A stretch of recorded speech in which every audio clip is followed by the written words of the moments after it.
for the top. Once you get, I shall kill it in love. Still I'm now done, I get done, I'm the one I go take, I'm the waiting I love. Waiting you love, oh. Now be waiting I love, oh. Waiting I love, I go do one with all my heart, oh. Oh, kokoro no be vodka. Be someone in Shinja. But all I know the waste time. Be someone in Shinja. Ayanda ba, ayanda ba, ayanda ba, ayanda ba. Ayanda ba, ayanda ba, ayanda ba, ayanda ba. Ayanda ba, ayanda ba, ayanda ba, ayanda ba. Ayanda ba, ayanda ba, ayanda ba. Asima ayanda ba, ayanda ba, ayanda ba, ayanda ba. Ayanda ba, ayanda ba, ayanda ba. Wana ayanda ba, ayanda ba, ayanda ba, ayanda ba. Ayanda ba, ayanda ba, ayanda ba, ayanda ba. Susu baby subramia. Baby subramia. Suku sunu baby subramia. Suku sunu baby subramia. Suku sunu baby subramia. Ejemo, ejemo, anamana. Ejemeje, ejemo, anamana. Wana mejemo, ejemo, anamu. Para chuba jodiri chukuma duku chuba jodiri ndemo. Egu mawego. Para chuba jodiri chukuma duku chuba jodiri ndemo. Egu mawego. Obodo jisike nubo serona. Oyibo. It is everyone. Be free. Ayanda ba, ayanda ba, ayanda ba, ayanda ba. Ayanda ba, ayanda ba, ayanda ba, ayanda ba. Ayanda ba, ayanda ba, ayanda ba, ayanda ba. Ayanda ba, ayanda ba, ayanda ba. Asima ayanda ba, ayanda ba, ayanda ba, ayanda ba. Ayanda ba, ayanda ba, ayanda ba. Wana ayanda ba, ayanda ba, ayanda ba, ayanda ba. Ayanda ba, ayanda ba, ayanda ba, ayanda ba. Susu baby subramia. Suku sunu baby subramia. Suku sunu baby subramia. Suku sunu baby subramia. Ladies and gentlemen, sometimes you just have to act like you are drunk, like you are crazy. Confuse your enemies. Confuse them. Oboda say yeah we mo. Yeah we mo. Oboda say yeah we mo. No basa ye ga ponto mo. Iye de fugeme. Okwitara kara mi nguru ma mi ga kwuru mu gwo ya baby mo. Abe Maria. Boy feeling. Ayanda ba, ayanda ba, ayanda ba, ayanda ba. Ayanda ba, ayanda ba, ayanda ba, ayanda ba. Ayanda ba, ayanda ba, ayanda ba, ayanda ba. Ayanda ba, ayanda ba, ayanda ba, ayanda ba. Asima ayanda ba, ayanda ba, ayanda ba, ayanda ba. Ayanda ba, ayanda ba, ayanda ba, ayanda ba. Wana ayanda ba, ayanda ba, ayanda ba, ayanda ba. Ayanda ba, ayanda ba, ayanda ba, ayanda ba. Susu baby subramia. Suku sunu baby subramia. Suku sunu baby subramia. Suku sunu baby subramia. Ase kwa nefo jabanye si akuna nyego mkambasi ozo. Since I was born, but now I am getting youth. Akuna mota akuna koga book.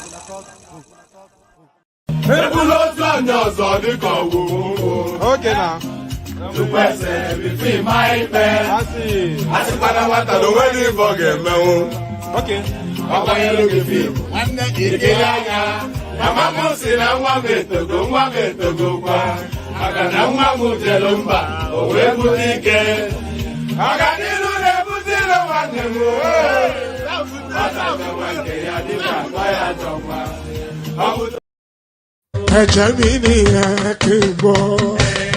Akpabio where are you?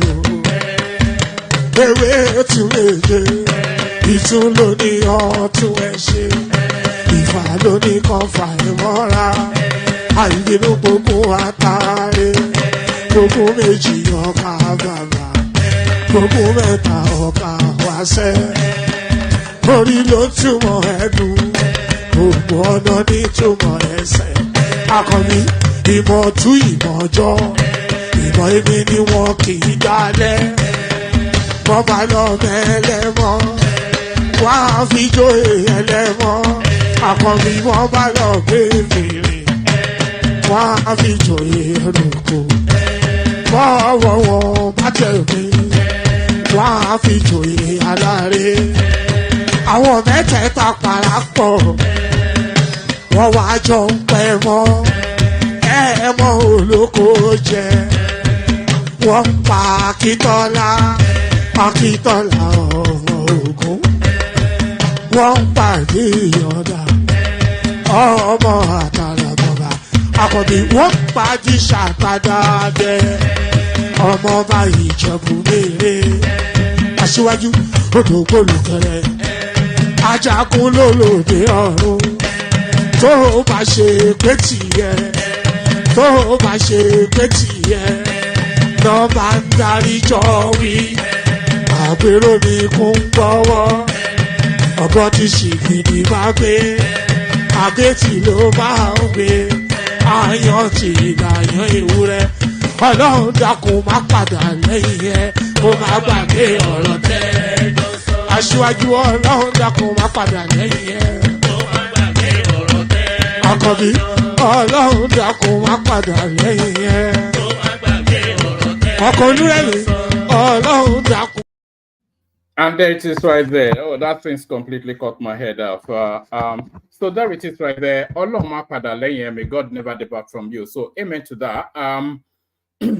Good day to you. Good to be in your company. And how are you? I wondered if I should have actually started off with Happy Independence Day. So of course, a moment in time for the Nigerian state. Of course, Nigeria now fully a middle-aged man. You know, so there it is. 64 years of being an independent state. So there it is. Independence Day still, at least still an hour more of that Independence Day where I am. But so there it is. The journey so far, how we started, where we are, all of that up for discussion. So yeah, good day to you. Good to be your company. How are you? So we do that. The usual protocol, click on the like button. Just as I'm inviting you to do it, do it. So click on the like button. If you're not already subscribed, please do that as well.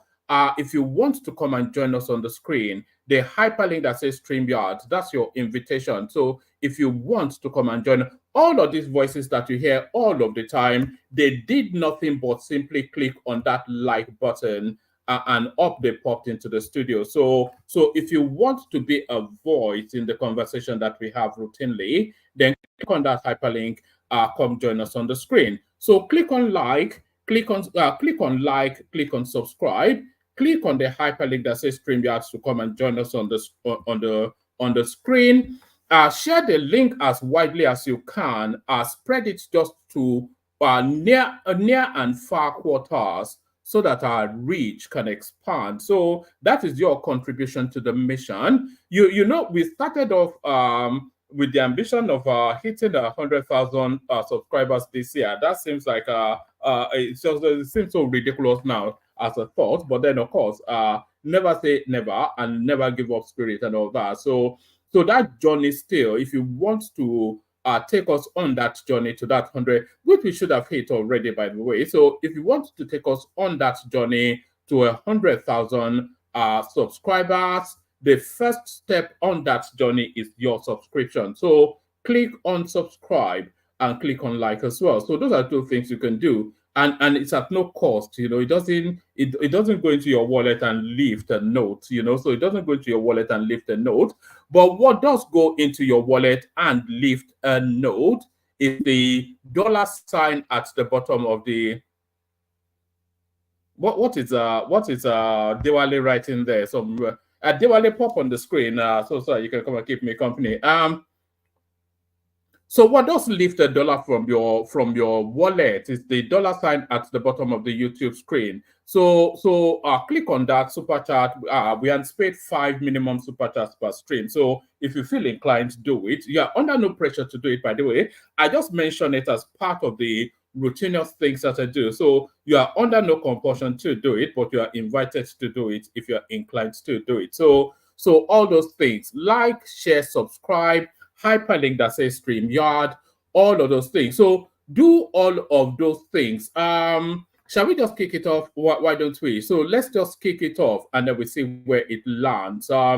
Independence Day today, by the way. So Tinubu gave a broadcast, which I've tried twice to listen to, but I couldn't really see any outtake out of it. It just really recited all that he often recites in all of these speeches that he makes. Anytime he appears on television, it will tell you about the student loan scheme. It will tell you about the debt that has been paid off. It told you that, and by the way, those are sizable achievements. We can't just derisively cast them aside as a non-event. Those are sizable achievements, by the way, but we take them for granted. The students' loan scheme is actually a quantum leap within the Nigerian space. It's a paradigm shift in terms of how education is going to be run, and it guarantees accessibility if it's run properly. So that's a sizable achievement right there. Clearing the ways and means, all of the monies that Buhari stole, he paid it back into the national coffers. So that's a sizable achievement right there. The debt servicing ratio, which was nearly it was almost 100% under Buhari, wasn't it? They were using 90-something% of the country's revenue to service debt. And if we had Buhari for an additional 2 years, we would have been borrowing to service debt, or we were already borrowing to service debt anyway, but we still had revenues that sort of tipped over the debt. But they were using 90-something% of revenue to service debt. He was able to reduce that to the mid-60s thereabouts. So those are sizable achievements. And by the way, whisper it quietly, but electricity dependability in Nigeria has gone up by 40%. Don't take my word for it. Phone somebody in Lagos, somebody that you know is honest. Phone them in Lagos, and they will tell you that the electricity is getting increasingly more predictable and reliable. So those are all sides. And insecurity has been battled to a 60% stranglehold, all within a year and a half.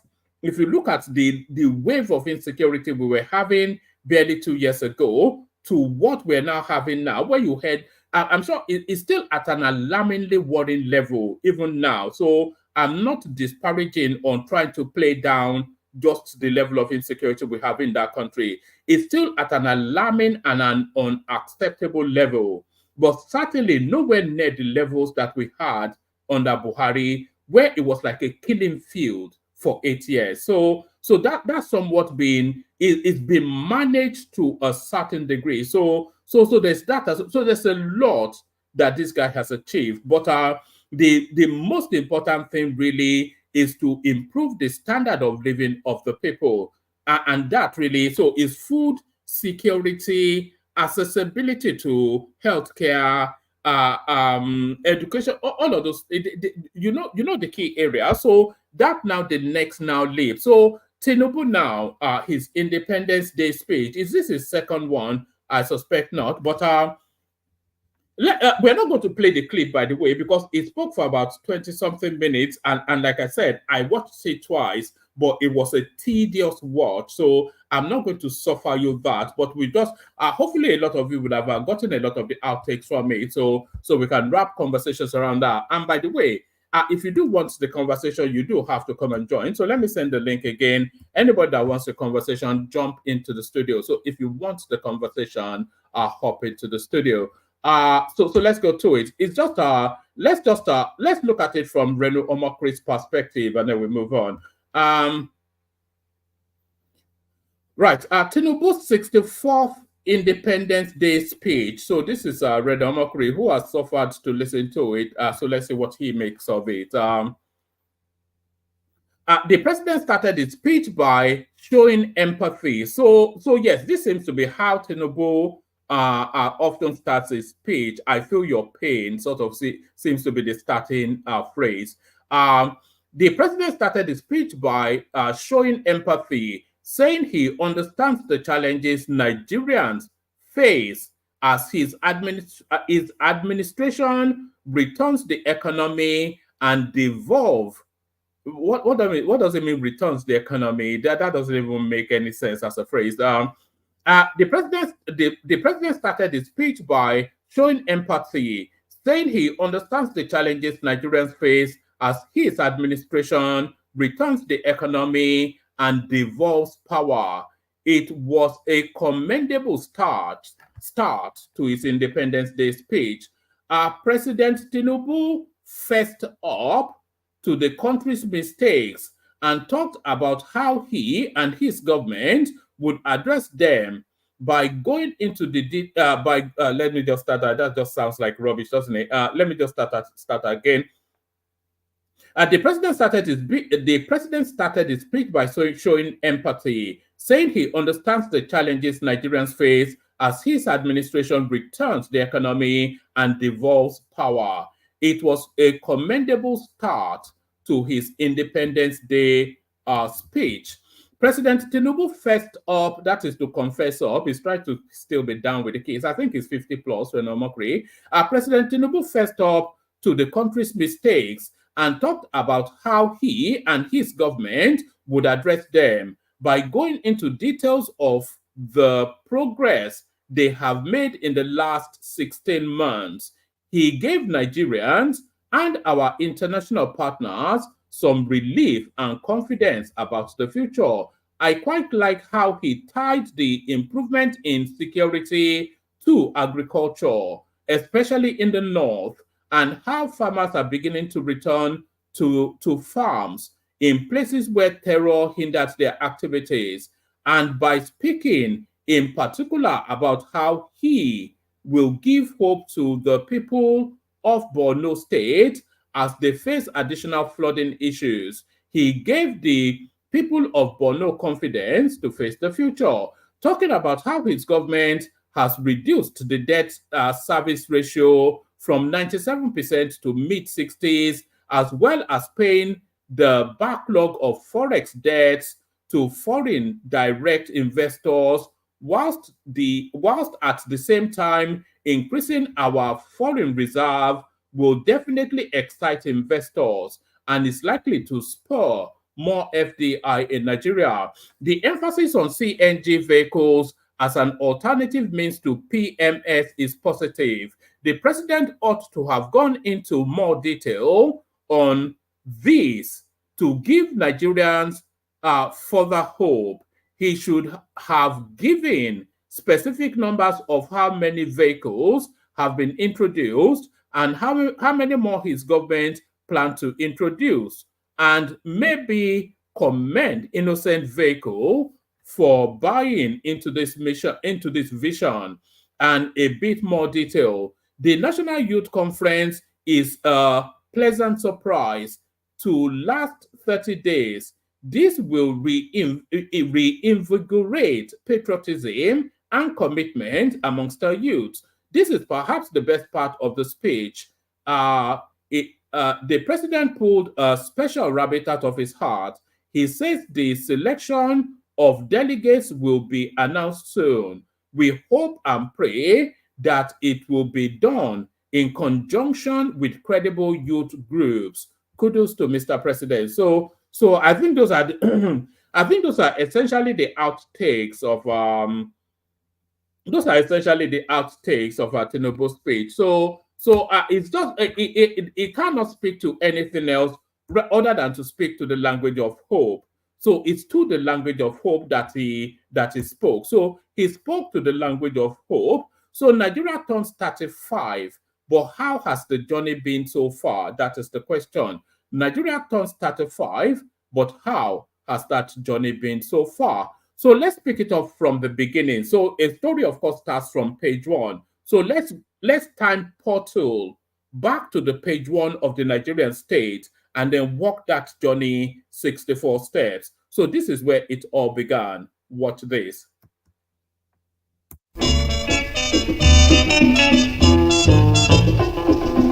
1960 October, now the battle is over. This the date we've been waiting to celebrate. Nigeria is free. Balewa, Nigeria is free. Azikwe, Nigeria is free. Our law was a downer. Nigeria is free.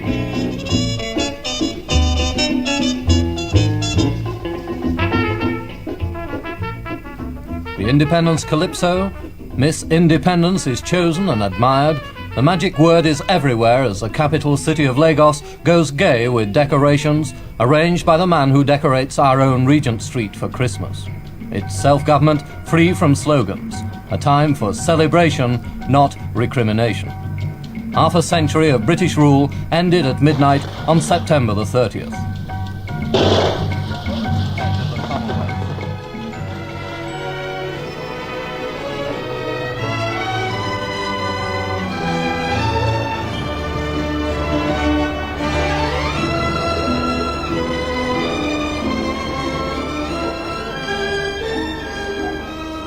The ceremony is over, the celebrations can begin.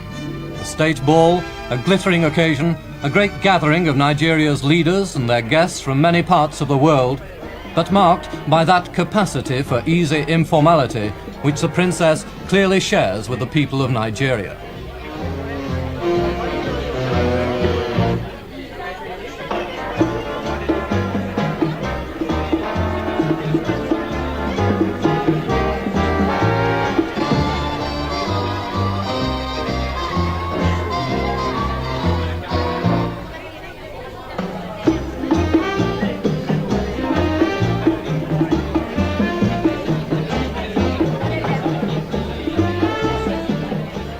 High life on a very high level. But all over the new country now, Nigerians on every level begin their own celebrations with floats and festivals, parades and processions, acrobats and dancing. In the north, as you'll see, the traditional charge of a horseman. All right, so that was ground zero of the Nigerian state. That was when the story started. But who straddles the horse first? So now let me bring you a clip of Tafawa Balewa, who was the first, essentially the first president of the Nigerian state. I thought we ran Westminster sort of a system back in those days, but to all intents and purposes, he was the first president of the Nigerian state. But what strikes me anytime that I look at clips from that era, what strikes me the most is just how eloquent they were. You know, they spoke proper English then. Just the crispness of it is just astounding. This is Tafawa Balewa speaking like a prince from Buckingham Palace. That being able to leave your country within only 2 or 3 days of its independence is a sign of confidence in the administration you leave behind. Well, everything is, I think I would say, though people say nothing is perfect, but I think everything is perfect at home. We haven't got any trouble whatsoever. Well, the same, unfortunately, can hardly be said for the United Nations. Do you hope to be speaking to the General Assembly yourself? I hope to, yes. I don't know whether you noticed a remark made by Mr. Nehru the other day, that when a neutral country joins a neutral bloc, it ceases to be neutral. Exactly. I entirely agree with him. I told reporters in Lagos the same thing yesterday evening. They said, well, what about the neutralist group? I said, well, they are committed. So what kind of neutralism do you envisage? You really think it's going to be possible? I don't like this idea of neutrality. I don't like the word, you know. Mm-hmm. I think it's the wrong word. How do you hope to maintain your real independence of the political world? We want to pursue an independent view. So there it is right there.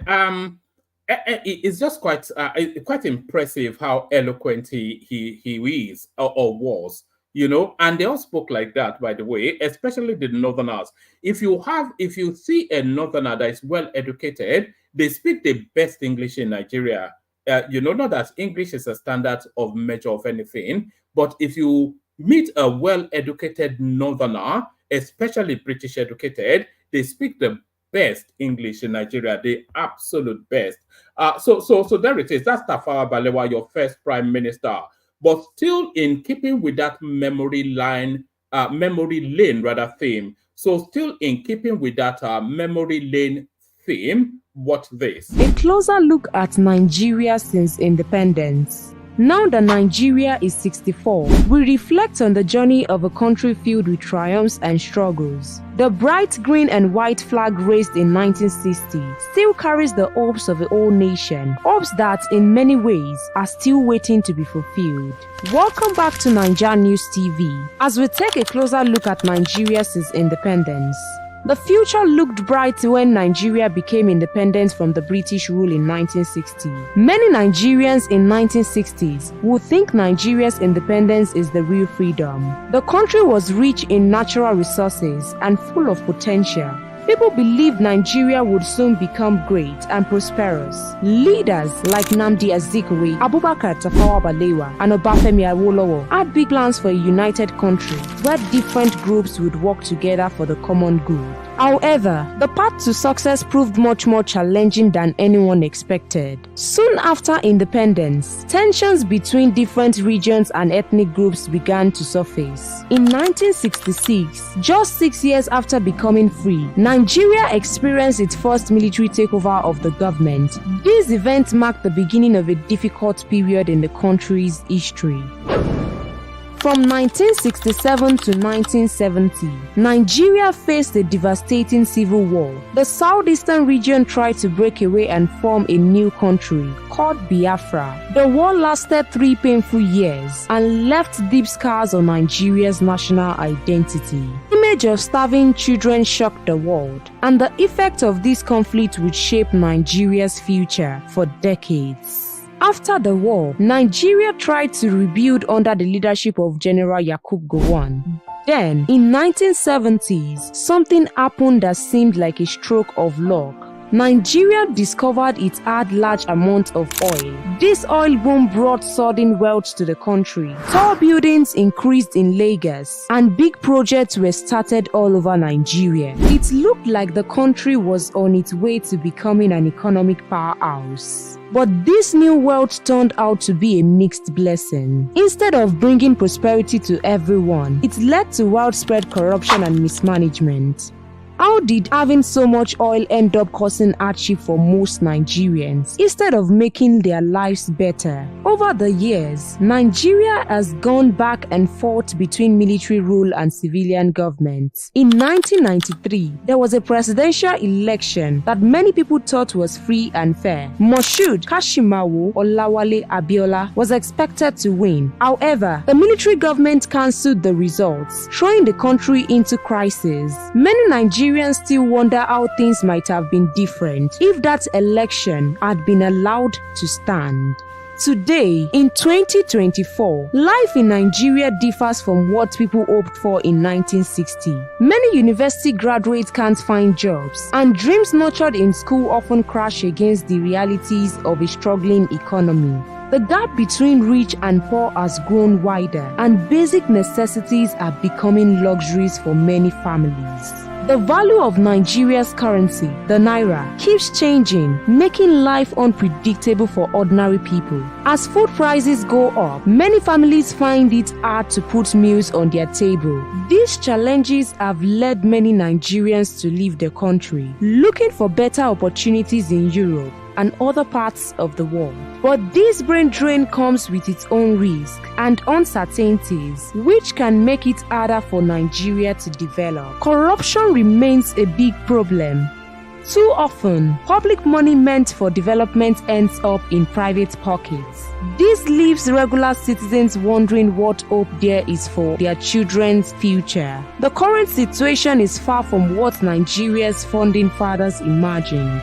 They dreamed of a country united in purpose, where everyone's needs were considered important. Today's political landscape often focused on personal gain, and short-term thinking seems very different from those original ideals. Despite these challenges, the spirit of Nigeria remains strong. There's a fire in the heart of its people, a deep love for their country, and a belief that things can get better. This resilience has helped Nigeria through its darkest times and might be its greatest strength. There are some positive developments too. Nigeria has seen growth in the areas like telecommunications and entertainment. Nollywood, Nigeria's film industry, has become the second largest in the world, showing Nigerian creativity to global audiences. However, problems like environmental damage in the Niger Delta, conflict between different groups, and the threat of extremist organizations like Boko Haram, unknown gunmen, and bandits continue to test the country's unity.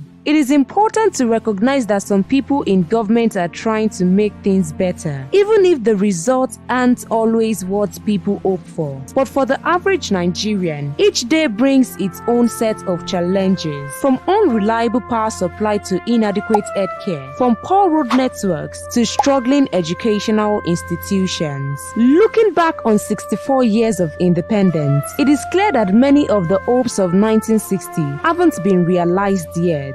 The people who fought for freedom probably never imagined that their grandchildren would still be dealing with many of the same issues. Nigeria's abundance of natural resources and talented people stands in sharp contrast to the poverty and lack of development in much of the country. It's a puzzle that shows how complex Nigeria's challenges are. A nation with so much wealth, yet so many people in need. As we stand here in 2024, the difference between Nigeria in 1960 and today is clear. The dreams of independence have been passed down like a bittersweet inheritance from one generation to the next. But there is also a growing understanding that real change can only come when all Nigerians work together. The story of Nigeria isn't over. Every day, Nigerians are working to build a better country. They believe that if everyone all right, so that's the journey so far. So that's the journey essentially from independence till date. Let me acknowledge actually the person that actually did that video. It was just something that somebody sent in. I don't even know. I don't know who actually did it, but just the level of editing and work that went into that. So kudos to the person that did that. But that's the journey of the Nigerian state so far. It's been a complex journey, but it's landed us where we are now. You know, for good, for bad, some progress made. A lot of people will argue that regression, it seems to be more than the progress, but nevertheless, you cannot. Nigeria is making quantum leaps, but quietly. It's only because of the noise that we hear all of the time that doesn't leave the room for the good news to come through. You know that the country is being, you know that the whole country is being linked up by a rail service. We all know that, you know, but we don't celebrate that enough. We don't acknowledge it. Oh, should we have done it a long time ago? Yes. Are we doing it now? Yes. But the country with Lagos-Ibadan railway service it's been there for so long now. People take it for granted. The Kaduna to Abuja one, they've been using it for what? Going on for maybe even 5 years now. You know, so I think it was Goodluck Jonathan that completed that. So that would have been about 6 years ago now that's been in service. You know, the second Niger bridge, that's already in place, and the first Niger bridge has been fixed as well. So the country is being interlinked with a myriad of infrastructural, transportational networks, but we don't acknowledge that. You know, because Nigerians love, they love to moan and groan and complain and cast aspersions, corruption. You know, I was actually seeing a headline earlier on today. It wasn't strong enough of a story to bring in. El Rufai swearing on the Quran that he didn't loot Kaduna State coffer. So I don't believe him, of course, but it's easier to believe that he looted than to prove that he did. So it's just, you know, there's a lot of progress being made in that country. Whether you acknowledge it or not, whether you like it or not, whether it's enough or not, and I will agree with that the progress being made in that country is not enough. But to say that progress is not being made is to go against, it's counter logic and counter fact. You know, it's factually the case that progress is being made. You know, it is being made. You know, anytime people go back home, they see vast improvements. I saw one of those girls from the Sahara Reporters table. She's a big YouTuber now. I can't quite remember her name. She did a video on a new sparkling airport that looked like from the abroad in Nigeria. So nobody will celebrate that. The rebuilding of certain terminals in the Lagos-Ibadan, not the Lagos-Ibadan, the Lagos airport, the what is it? Murtala Mohammed International. The rebuilding of certain wings there. Nobody is celebrating that. You know, this Dangote refinery, a global phenomenon, people are trying to, so we like to complain, you know, just for all of those mix of ethnic jingoism, unhealthy rivalry, dislike and distrust. So all of those things prevent us from acknowledging quantum leaps being made. But by the time those leaps come together, it'd be undeniable that a lot of people actually celebrate Nigerians, but a lot of them are foreigners. Go ask the average Black American about Nigeria, and they will tell you that that is a country of his dreams. So there it is, a country of his dreams, but still on the theme of the naysayers, as Tinubu celebrates with the rest of Nigeria the 64th independence anniversary of that country. Omoyele Sowore, of course, he tries to put a dampener on it. So let's have a little bit of a feel of how Sowore celebrated the Independence Day. Watch this.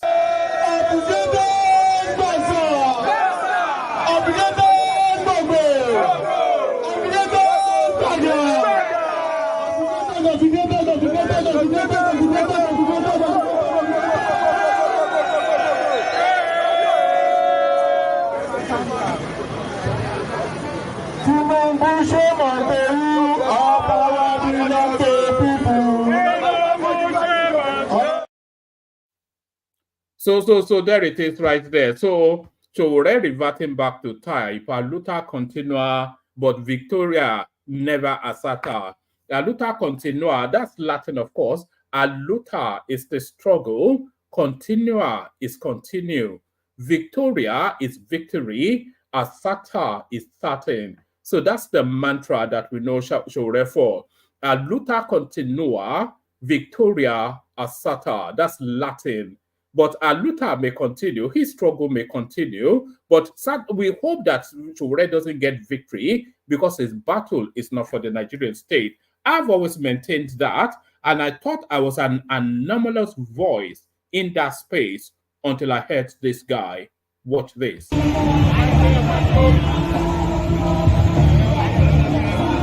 Filling station now, and say because you're a member of APC or PDP, they will sell fuel for you at old price.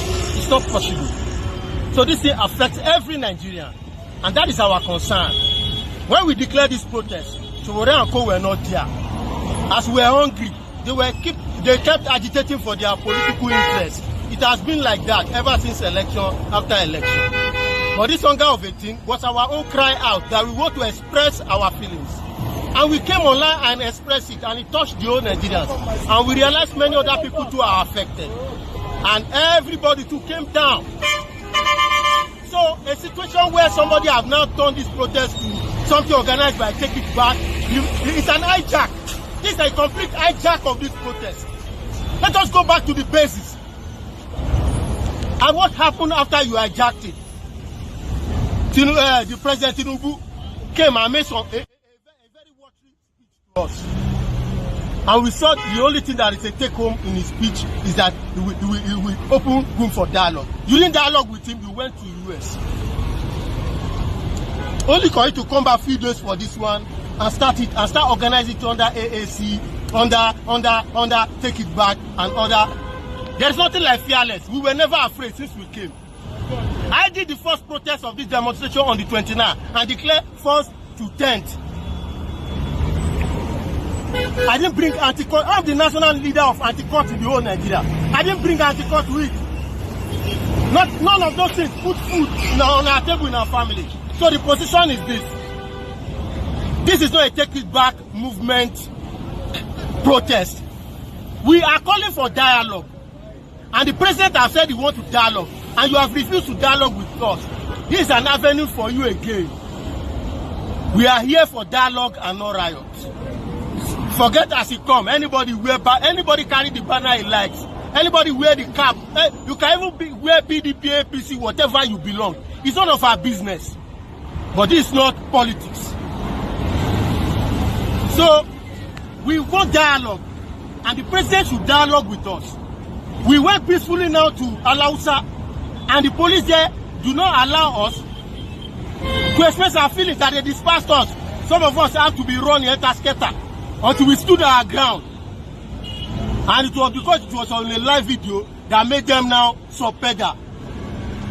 So you can imagine such intimidation.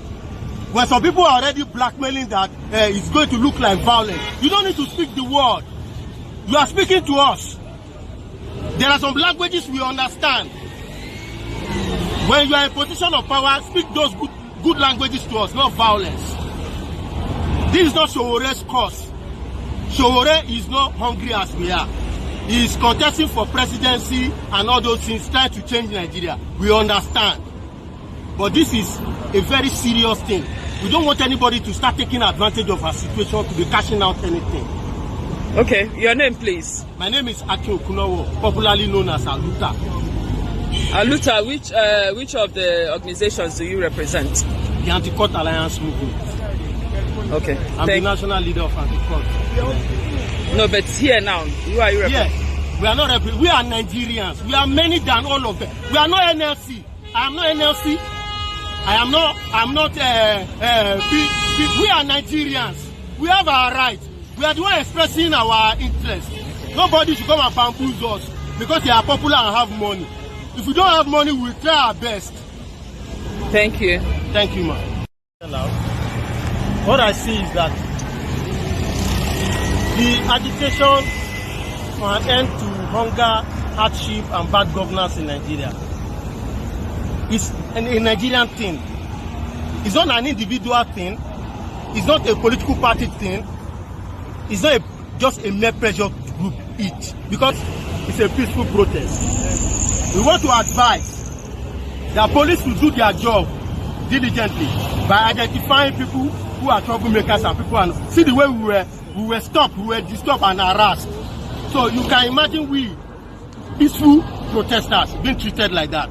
So, and again, number two, this protest continue until the government come to a round table talk. And if you feel it is those politicians you'll be discussing with, you are still not speaking with Nigerians. Speak the language you understand. We know you said you feel as we are feeling. No, you don't know how it pinches. We want to tell you how it pinches. Okay. You have been in government for donkey years. You can never feel what I feel.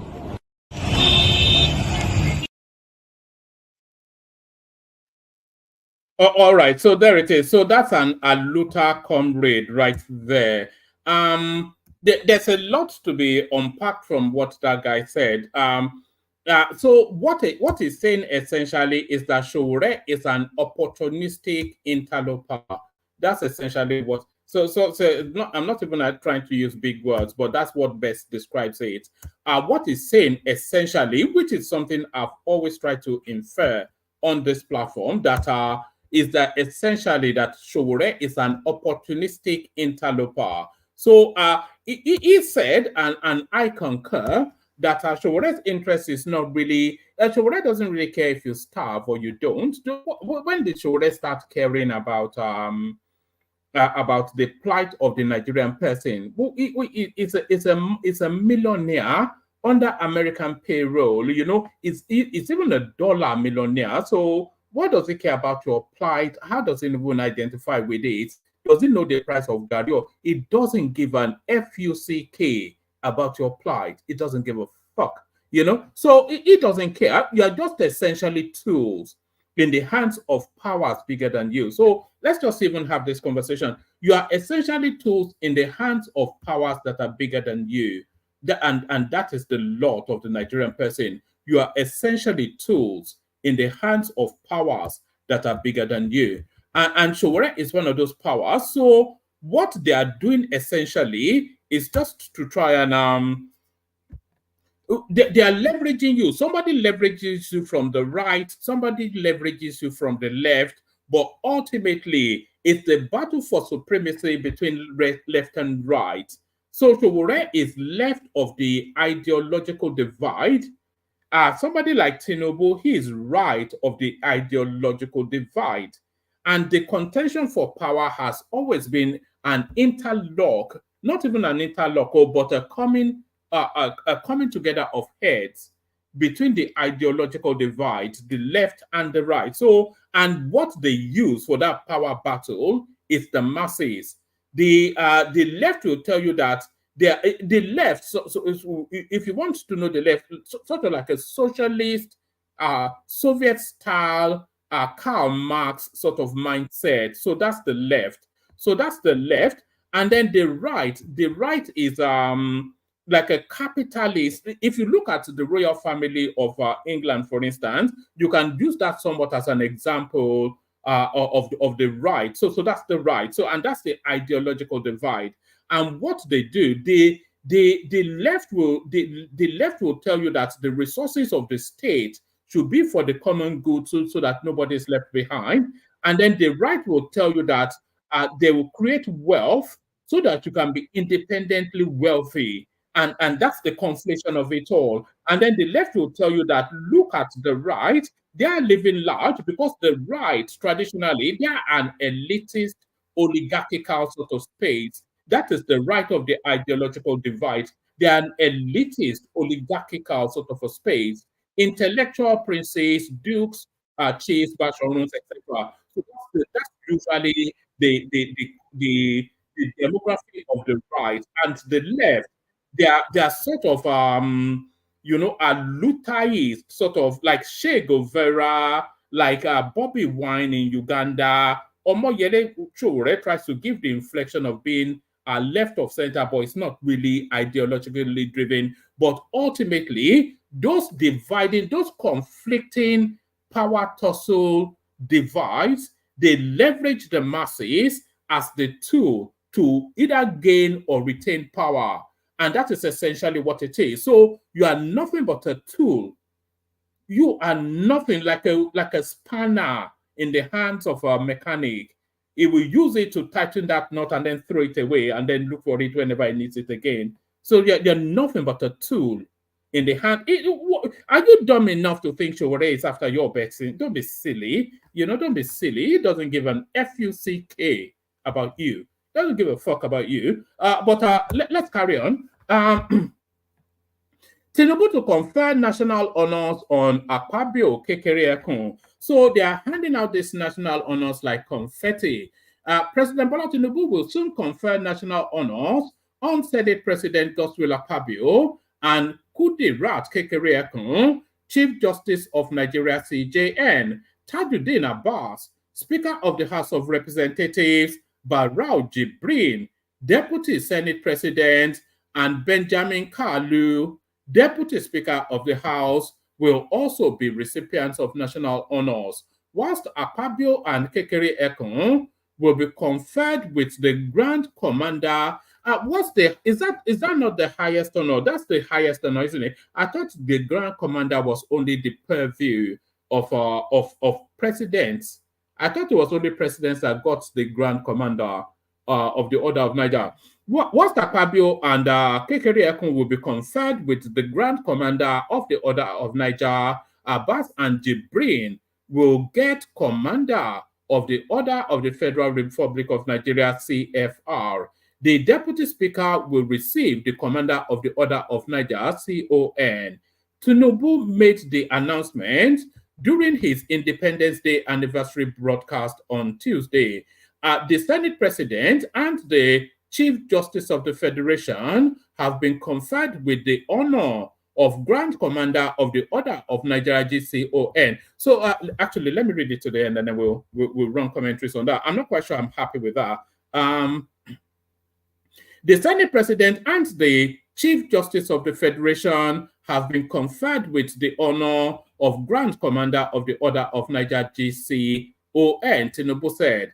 The Deputy Senate President and Speaker of the House of Representatives have the honor of Commander of the Order of the Federal Republic of Nigeria, CFR, whilst the Deputy Speaker of the House has been awarded Commander of the Order of Nigeria, CON. No date has been announced for the formal ceremony of the conferment of the titles. Kekere Ekun was recently confirmed by the Senate as the 23rd CJN and sworn into office by the president. So I don't really care about whatever is given to Benjamin Kalu or not, but I care for the Grand Commander of the Order of Nigeria because by my understanding, that is the highest title. It's like being made a lord in the United Kingdom. So that's the highest title. that the Nigerian state can confer. So I care about the conferment of those titles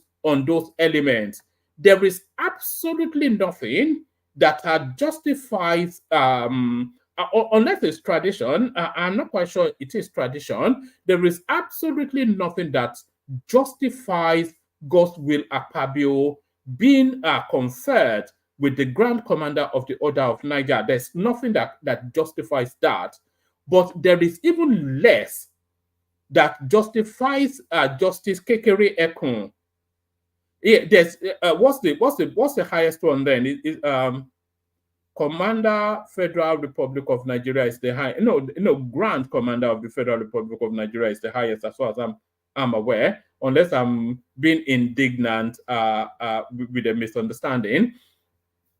But there is nothing that justifies Kekere Ekun being conferred with those national honors.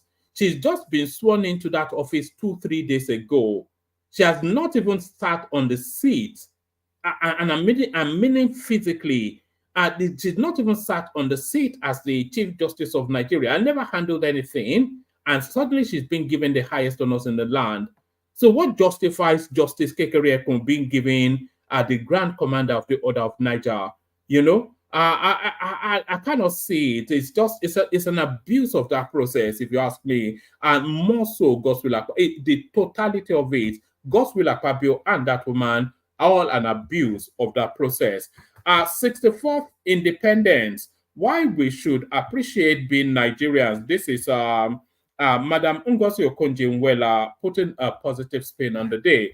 The Director General of the World Trade Organization, Ngozi Okonjo-Iweala, has praised Nigerians for their resilience and entrepreneurial spirit amidst global challenges. She urged Nigerians to appreciate being one of the most interesting countries in the world. Okonjo-Iweala stated this on Tuesday whilst commemorating Nigeria's 64th independence anniversary. Speaking via a post on Twitter, the WTO Director General stated that despite tough times, Nigeria harbors some of the most entrepreneurial people in the world. She wrote, though times are tough internationally and nationally, so she's making sure to tell you internationally in order then to read. And I think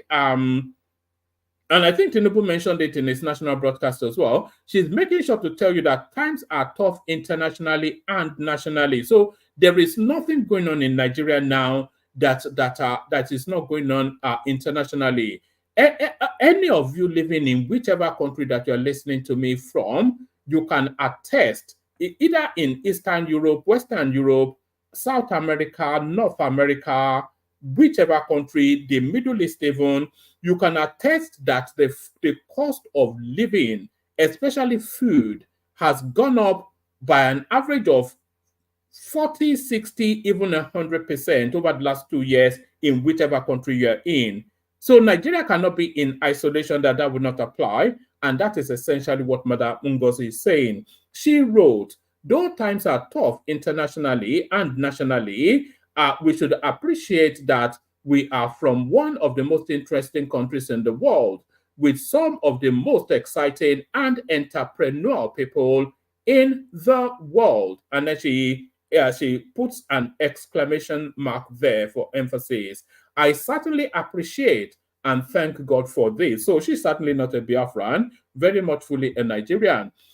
Nigeria at 64, why former British colonies have advanced while Nigeria still struggles. This is Shehu Sani bringing us back to the woe is me that seems to be the language of now. Woe is me. Nigeria at 64, why former British colonies have advanced whilst Nigeria still struggles. So I'm not quite sure if there's that many British colonies that have advanced. I think he wants to reference India and places like that. Meanwhile, a former federal lawmaker who represented Kaduna Central in the 8th Senate, Senator Shehu Sani, has shed light on why non-African former British colonies. So that's I did think it was going to places like India.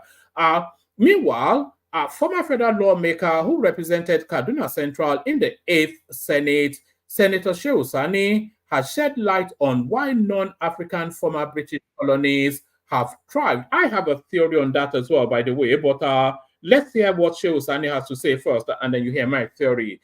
Meanwhile, former federal lawmaker who represented Kaduna Central in the 8th Senate, Senator Shehu Sani, has shed light on why non-African former British colonies have thrived, whilst Nigeria struggles with many of the same issues decades after independence. In a message posted on his official Twitter handle on Tuesday, marking Nigeria's 64th independence anniversary, Sani drew comparisons between Nigeria and other countries once colonized by Britain, emphasizing that many nations have progressed by embracing their diversity rather than being mired in blame.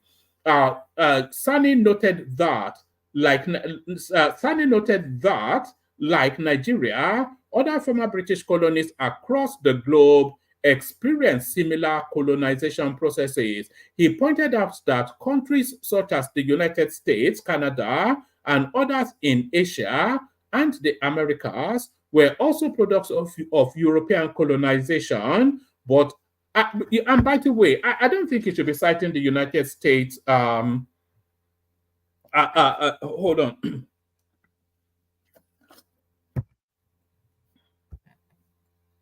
I don't think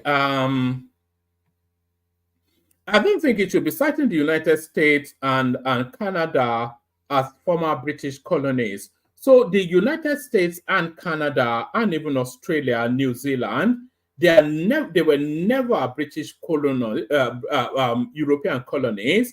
They were European co-ops. They co-opted them, so they essentially owned it. And they still do. So the United States has not left colonization since it was taken over by the British.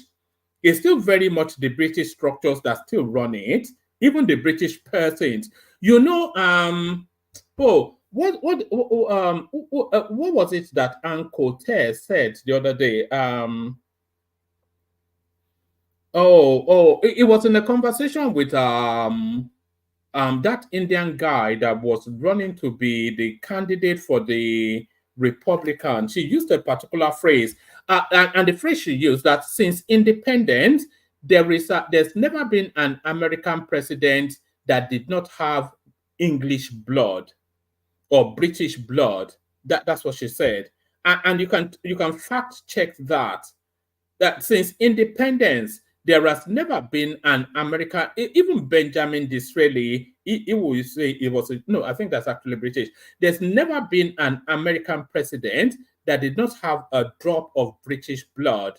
And please don't go to Obama because he has British blood. So there's that. So it shouldn't be citing the United States or Canada as examples of former colonies that did well, because to all intents and purposes, they just took ownership of that land, of those lands, and never let it go. Meanwhile, former federal lawmaker who represented Kaduna Central in the 8th Senate, Senator Shehu Sani, has shed light on why non-African former British colonies have thrived, whilst Nigeria struggles with many of the same issues decades after independence. In a message posted on his official X handle on Tuesday, marking Nigeria's 64th independence anniversary, Sani drew comparisons between Nigeria and other countries once colonized by Britain, emphasizing that many nations have progressed by embracing their diversity rather than being mired in blame. Sani noted that, like Nigeria, other former British colonies across the globe experienced similar colonization processes. So you wouldn't say that the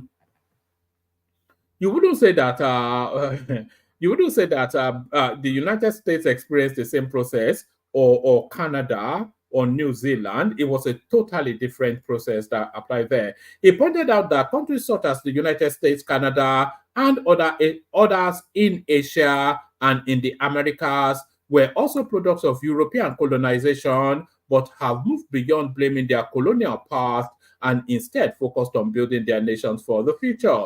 The former lawmaker stressed that the key difference between Nigeria and these other nations is that they are no longer fixated on blaming their colonial history. The British forcefully brought us together to form what is now called Nigeria, but that was exactly what the French, the Portuguese, Belgians, and the Spanish did in other African countries. This was also what the colonialists did in the Americas and many Asian states. Your favorite countries, like the United States and Canada, were also product of the British, French, and Spanish colonialism. So it's a different structure. They were never anyway. We'll get into that later. But I think this guy, he misreads. Shehu Sani is never really been a clever guy. So you can only really anyway. Let me not bash him. Your favorite countries like the United States and Canada were also products of the British, the French, and Spanish colonialism. The difference between them and us is that they are not stuck in blaming their own colonial masters or blaming the conditions of their birth.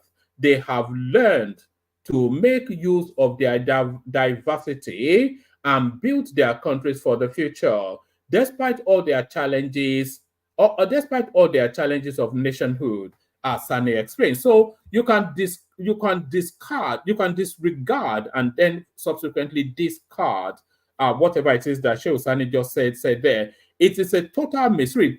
Let me actually show you something. Let me show you something. Hold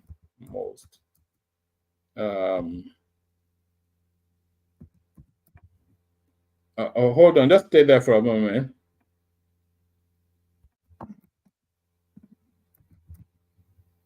Oh, all right. Let me see if I've got that. I was looking at this some time ago. I need to show you something if I can. Okay. Let me see if I can get this list from here.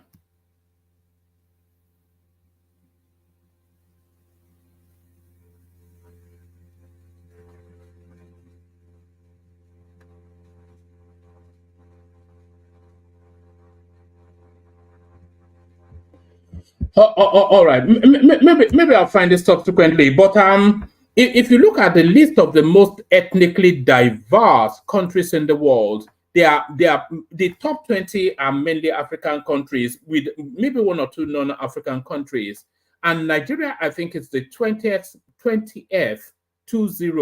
most ethnically diverse country. You know, and then if you look at the example that this guy is citing, like Canada, for instance, it's essentially an Anglo-Saxon homogeneous society. Yes, you'll say there's ethnic diversity there. The United States as well is an Anglo-Saxon homogeneous society. So everything coalesces under one structure. But if you look at a country like Nigeria, for instance, nothing coalesces under anything, you know, because there's a constant battle for supremacy.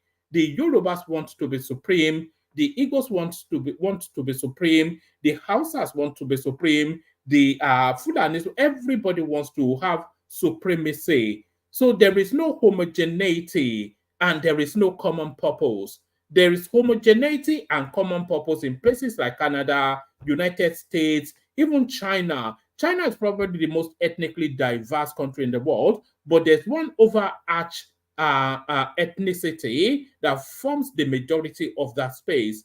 And that is where the problem is. But this guy, of course, I don't think he has the cranial functionings to understand the complex, because everything exists in the gray areas of life. I don't think he has the full functionality to appreciate the the complexities in play there. So let me take you to this. Is this good news? You may wonder. Emirates flight lands in Lagos for first time in 2 years. So it looks as though the beef between us. This is another feather in the cap of Festus Keyamo. It looks as though the beef between us and the Emiratis has now come to an end. Emirates flight lands in Lagos for first time in 2 years. Emirates, the flagship, I'm only going to give you 2-3 paragraphs of this because the headline already tells us all we need to know. Emirates, the flagship carrier of the United Arab Emirates, has resumed its operations in Lagos, marking a significant return after a 2-year hiatus. This is coming 2 years after the suspension of operation by the airline over several issues, including unresolved trapped funds belonging to the airline. So this now harkens back to Tinubu'S presidential speech, of course, when he told us that he has cleared all of Buhari's debt, most of it, at least the international ones. The flight, they gives us the flight number, landed at the Murtala International Airport, Lagos on Tuesday, 3:32 p.m., arriving at the old terminal with several empty seats on its Boeing 777, whatever it is. Despite the capacity to hold 392 passengers, the exact numbers of passengers aboard could not immediately be confirmed. However, eyewitnesses noted the visible presence of many unoccupied seats. This sparse passenger load highlights the challenges airlines are facing as they resume operation post-pandemic and other operational suspensions. I think it's the price of the naira that is speaking here. According to reports by correspondents, the operational processes also saw departing passengers being processed at the new terminal, whilst those arriving were received at the old terminal. One of the passengers said the flight was not full at all, but as usual, the service was very good. And I think this is understandable, being the first flight after many years. So that marks the full cycle of that. So we're back to as we were with the Emiratis, the ragheads from the Middle East. So the ragheads from the Middle East, So we're back in good terms with the ragheads from the Middle East, but somebody that's certainly not on good terms with the ragheads from the Middle East is Israel. We're on the cusp of something big, by the way. Iran tagged missile attacks. Iran tags missile attack on Israel as reprisal against recent assassinations, threatens crushing response to any retaliation. So there's I think I actually have it somewhere else. Yes, let me bring it to you from here. So it looks as though the Iranians have decided to get into the Lebanon because, of course, you know that the Hezbollah, they are an offshoot of the Iranian reach. So the attack on Hezbollah is essentially an attack on Iran, and it looks as though the Iranians have started to launch at Israel.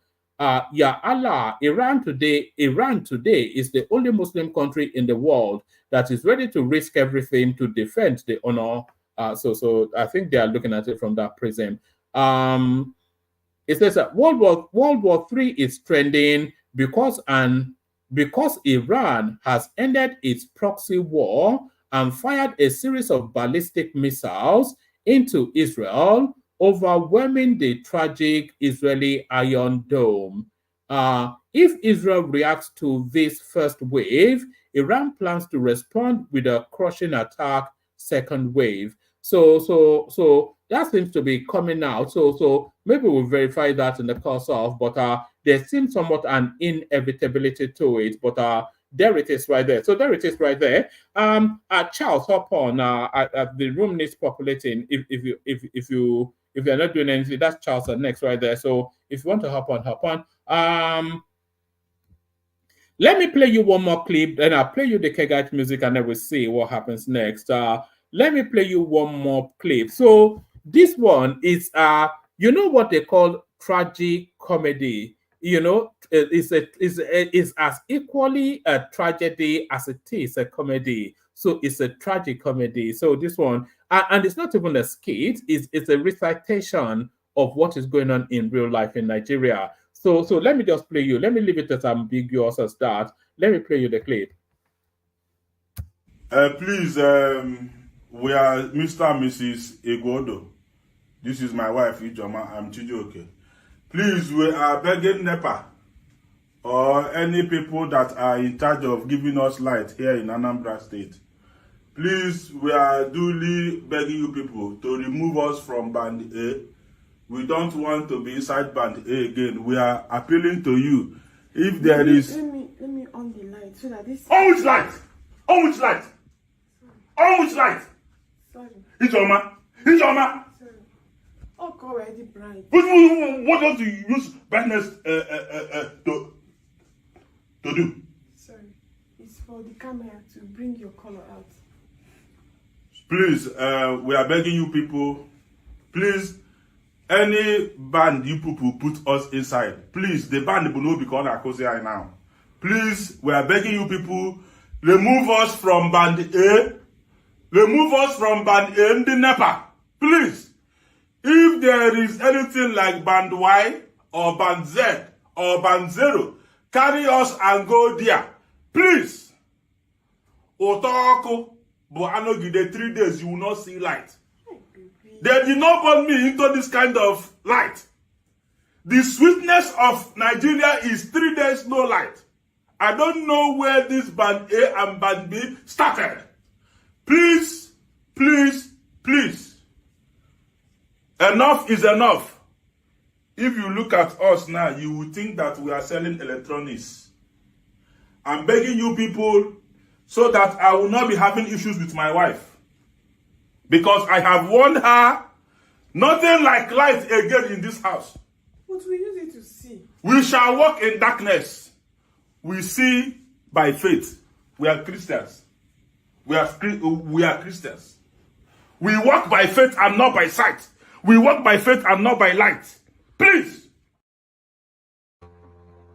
So there it is right there. You know, this banding system that they've introduced in Nigeria is a real assault on people's wallets.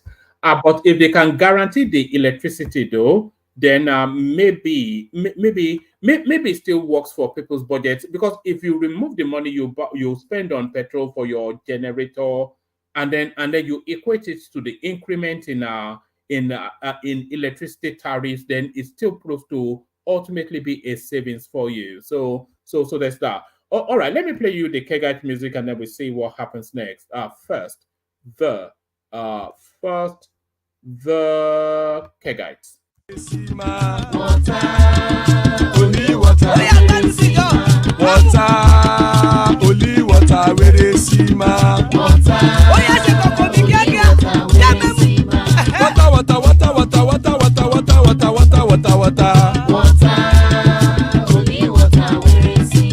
Hapa o naido.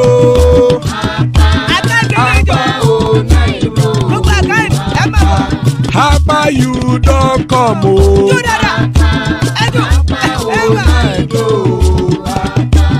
Hapa o naido.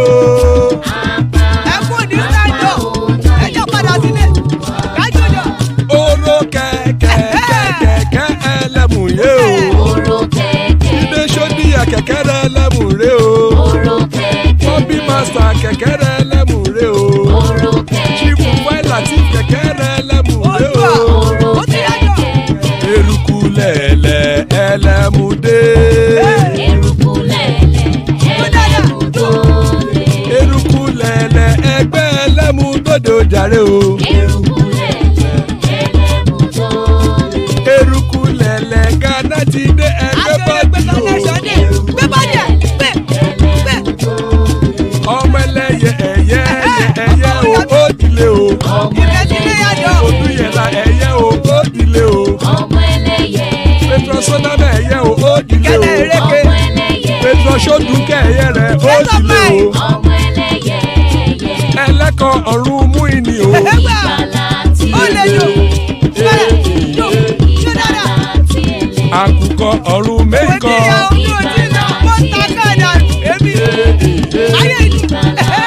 ikú kò ní ríwà gbéṣe o.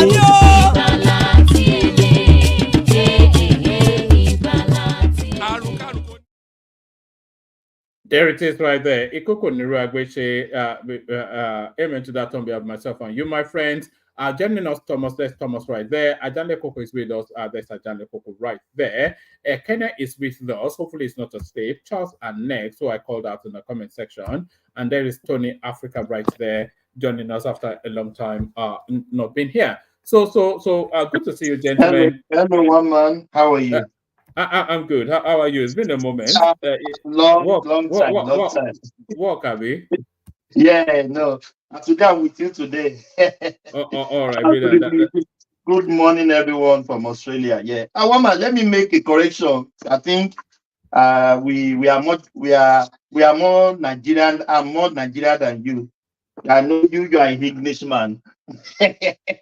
Yeah, I think the order you are talking about, the converged order they are talking about, they don't really care about what Akpabio stands for, what he has done.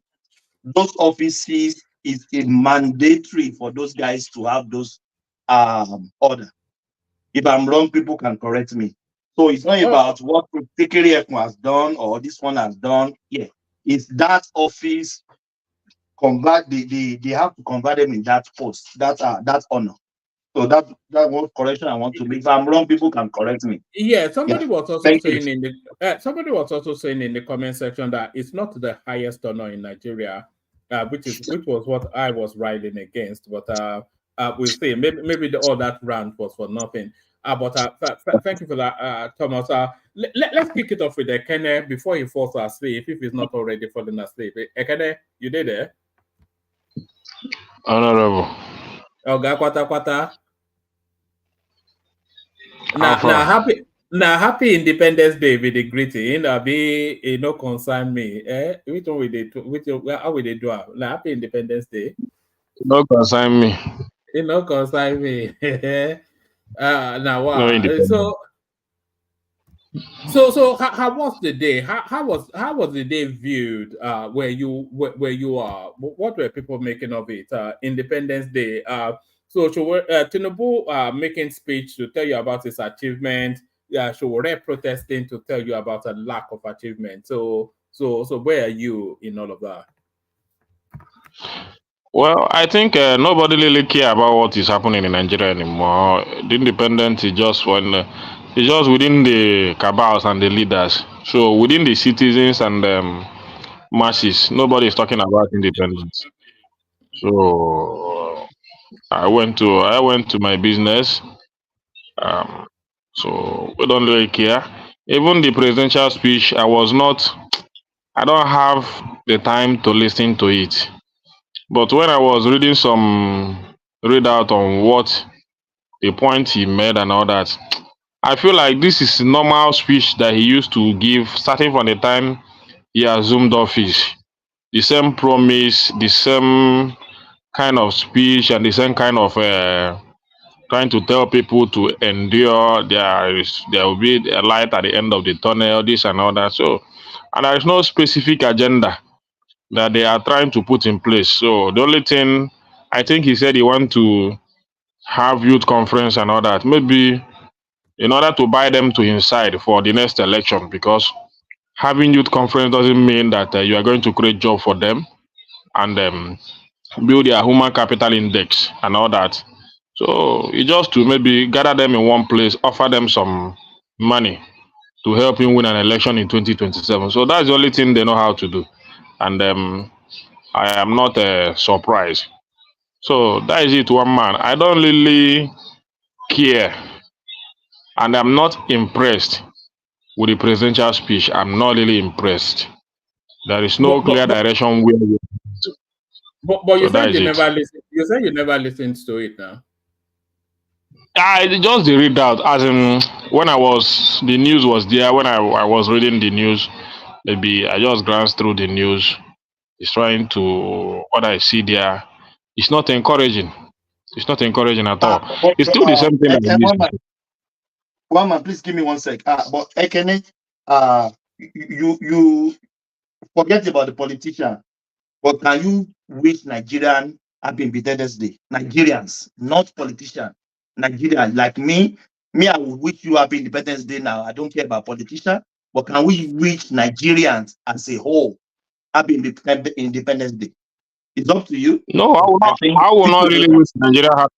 I will not really wish Nigeria happy in the but we're not really independent. We are still in the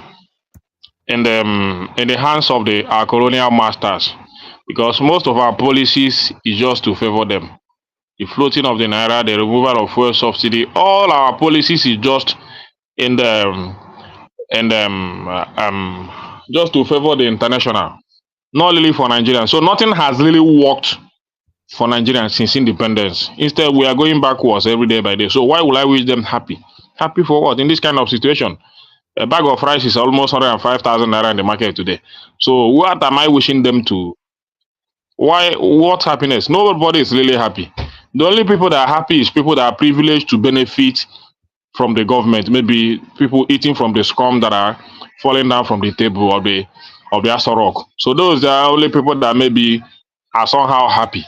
But the real Nigerians, the masses, who is going to buy them a bag of rice this Christmas period? It's 105,000 a bag of rice today in market. Who is going to buy it for them? So why will I wish them happy independence? Nothing really is.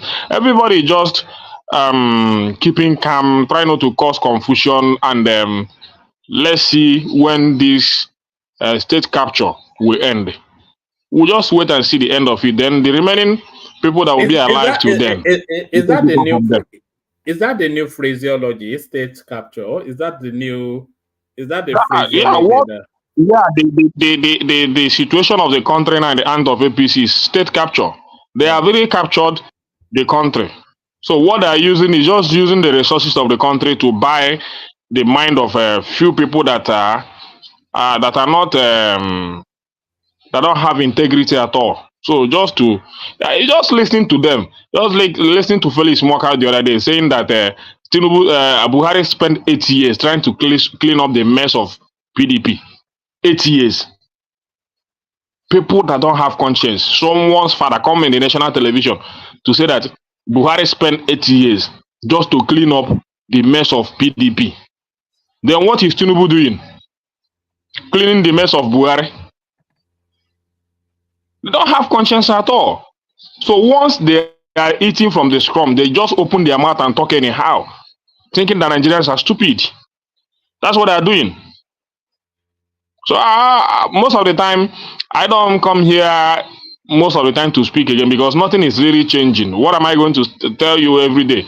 It's still the same story. I was thinking that the economy will get better. You say nothing is really changing, but and if you deny it, I'll bring you a clip. But somebody went back to this is an ardent obedient who is a very powerful obedient as well. He went back to Nigeria recently. And it's told us that there's been a marked improvement in electricity in Lagos. So can you confirm that? Well, maybe in some areas. This period. How come none of these things ever get to you? Anytime they say anything, you say you've not seen it. But you're not in Ojo. Maybe in some areas. Not in Aja. You understand? I speak from where I live. In my village, there is constant more than Lagos State, and it used to be there even before Tinubu became president. I said it when I traveled last year. So even till today, we are still having that constant electricity in my village because we have community bill and all that. So if the electricity that I'm having in the village, if I'm having it in Lagos, I think I will not be complaining about electricity. So I don't know why the village are enjoying much electricity than us living in the city. And it used to be there even before Tinubu became president. So it depends on where the person is speaking from. Not in this Ojo that I'm living. At least there are some areas that will be enjoying maybe some hours of electricity, but not in Ojo. So, all right. Take us to the Sowore protest. Is it making any waves? Are people talking about it? Do people even know that it's going on? Nobody is even thinking about the protest. Nobody knows that. I never knew that there was a protest today, Sha. I just saw some few videos on internet and all that. I don't think they know what is happening. If they know what is happening, they do just go and sit down and plan how to take away power from these people. This protest is nothing. Any protest you are doing, what are you doing in Lagos? Say you are doing protest. They will be in Aso Rock laughing at you. If you can take the war to Aso Rock, then that is when you have started protest. Not just go and destroy things in your state and all that. At the end of the day, you say you have protested and nothing changes. The last one they protested, saying that petrol should go down. That time petrol is about, is it 700 or so? Today petrol is 1,000 naira. So nothing changed. A bag of rice, they say they should release in Nanek and all this and all that. So what has changed since then? Everything has increased since then. So instead of wasting people's life and bringing out use on the roads of Nigeria for police people to kill them, let them go and prepare how to fight. Because this is a state capture we are into. Apart from APC, no political party is working well in Nigeria today. You understand? So everything is being done to destabilize every other political force that want to rise against APC. And that is what they are concentrating on. And in that's the only thing they know how to do. Politics. Everything. Look at the election everywhere.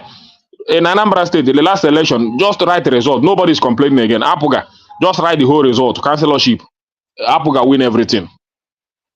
The woman, the woman, the official that was there was even saying that this is the first time she's experiencing such election. That is the instruction given to them. No result sheet, nothing. Just write the numbers, post it there.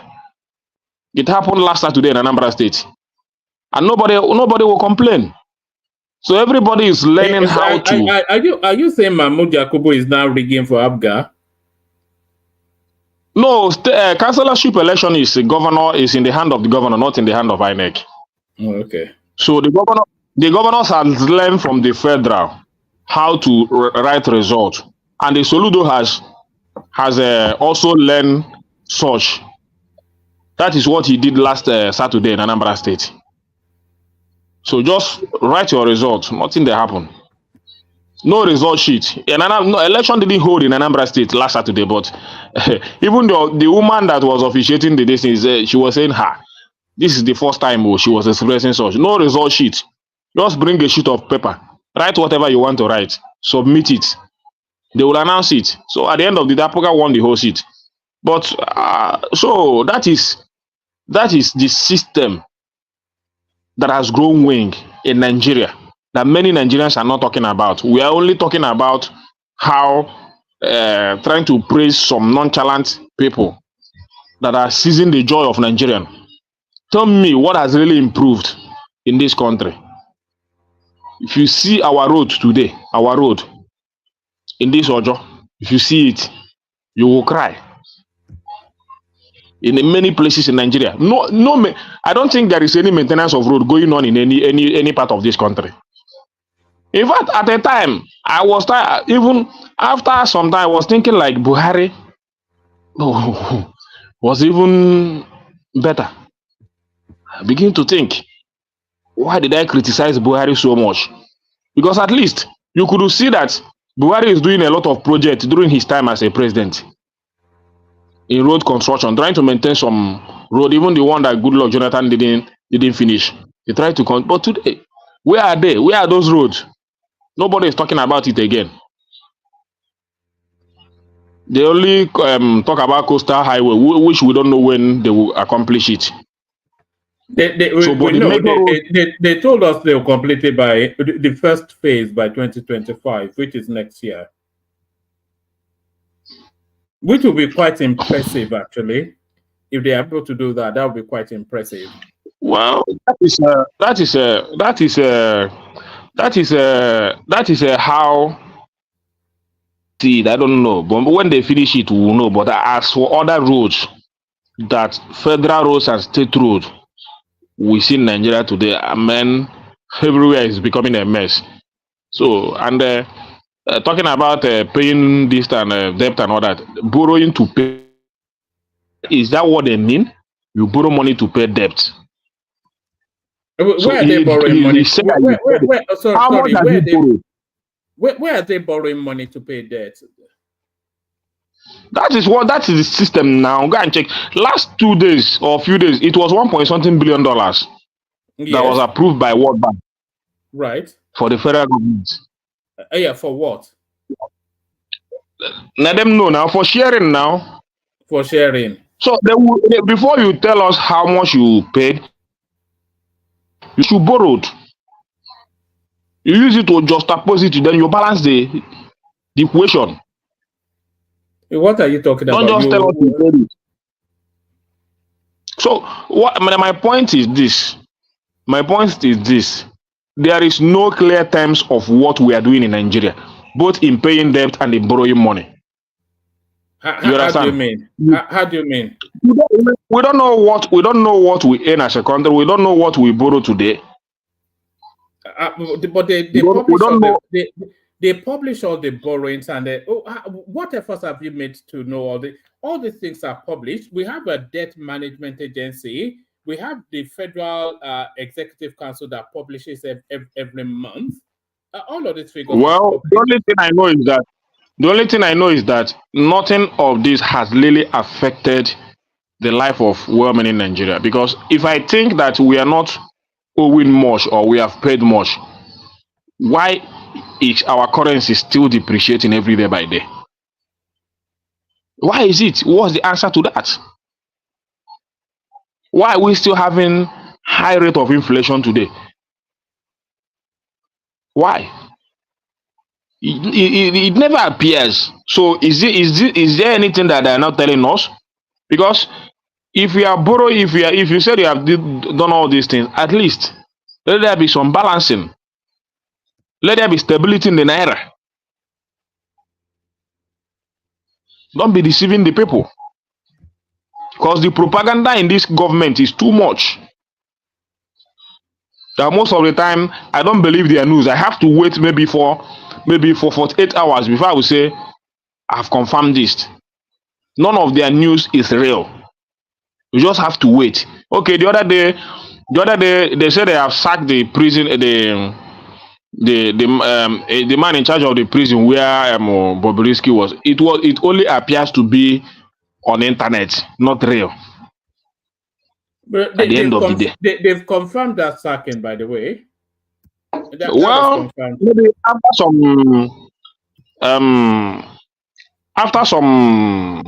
some time now, maybe after some people have started criticizing, but me, I don't even really care, because it is people that run to believe them or want to believe everything the federal government says. For me, I don't believe it.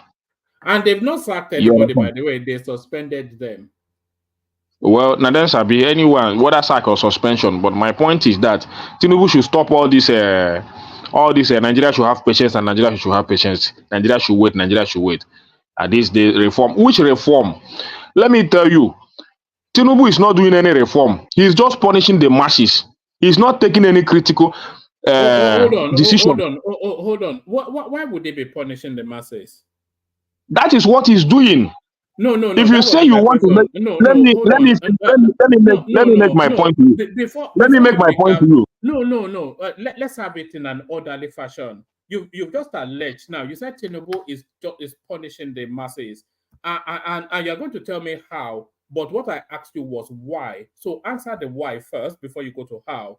So why would he be punishing? Why he's punishing the masses is that he left the people that is going to make policies that will affect their embezzlement so that the economy will gain more.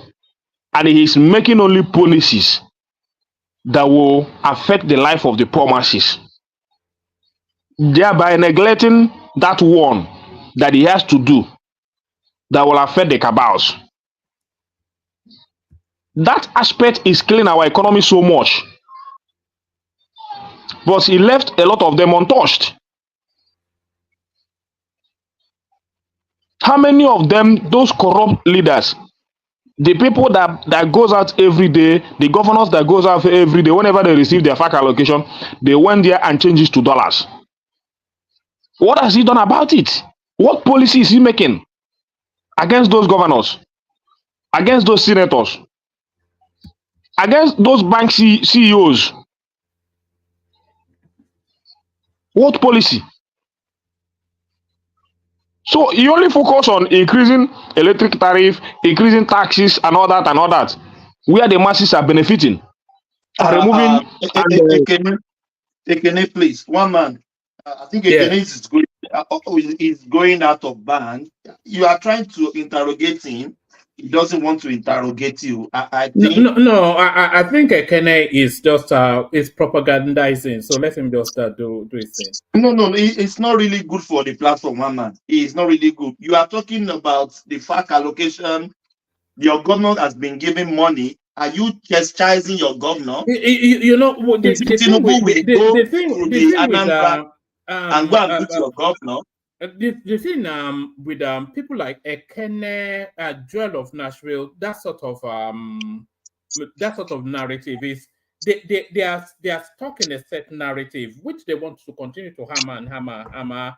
You know when you sling that mud for long enough to stick. So they are never going to acknowledge anything that is going on. They will never speak of anything that is a positive. It's just and then on and la. So but it's free speech. So let him just do. It's propagandizing, isn't it? So let's have it. I'm very sorry.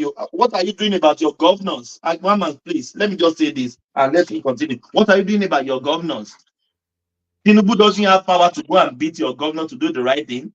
The money has been released to all the governors. Tinubu is the one giving allocation to governors. So when he knows that the allocation he's giving to them is turning into something else, he should do something about it. He should make a policy concerning that. A lot of issue we have today is based on the federal. The security issue. You know the allocations is a matter of constitution. It's a constitutional matter. It's a constitutional matter, and that is what I'm saying. So what are you trying to tell me? It's a constitutional matter. So Tinubu has the right to know how to manage those allocations that he is giving to governors so that they will not change it to dollars. He should give them the mandate. He has the right to do that. It doesn't. I'm not the one giving the governors allocation. It doesn't have the right to oversight how they spend their money. Okay, let him be giving them. Let them be changing it to dollars. No problem. If he doesn't have the right. But I think the people who have the right is what Thomas was just saying to you there, is you, the indigents of that state.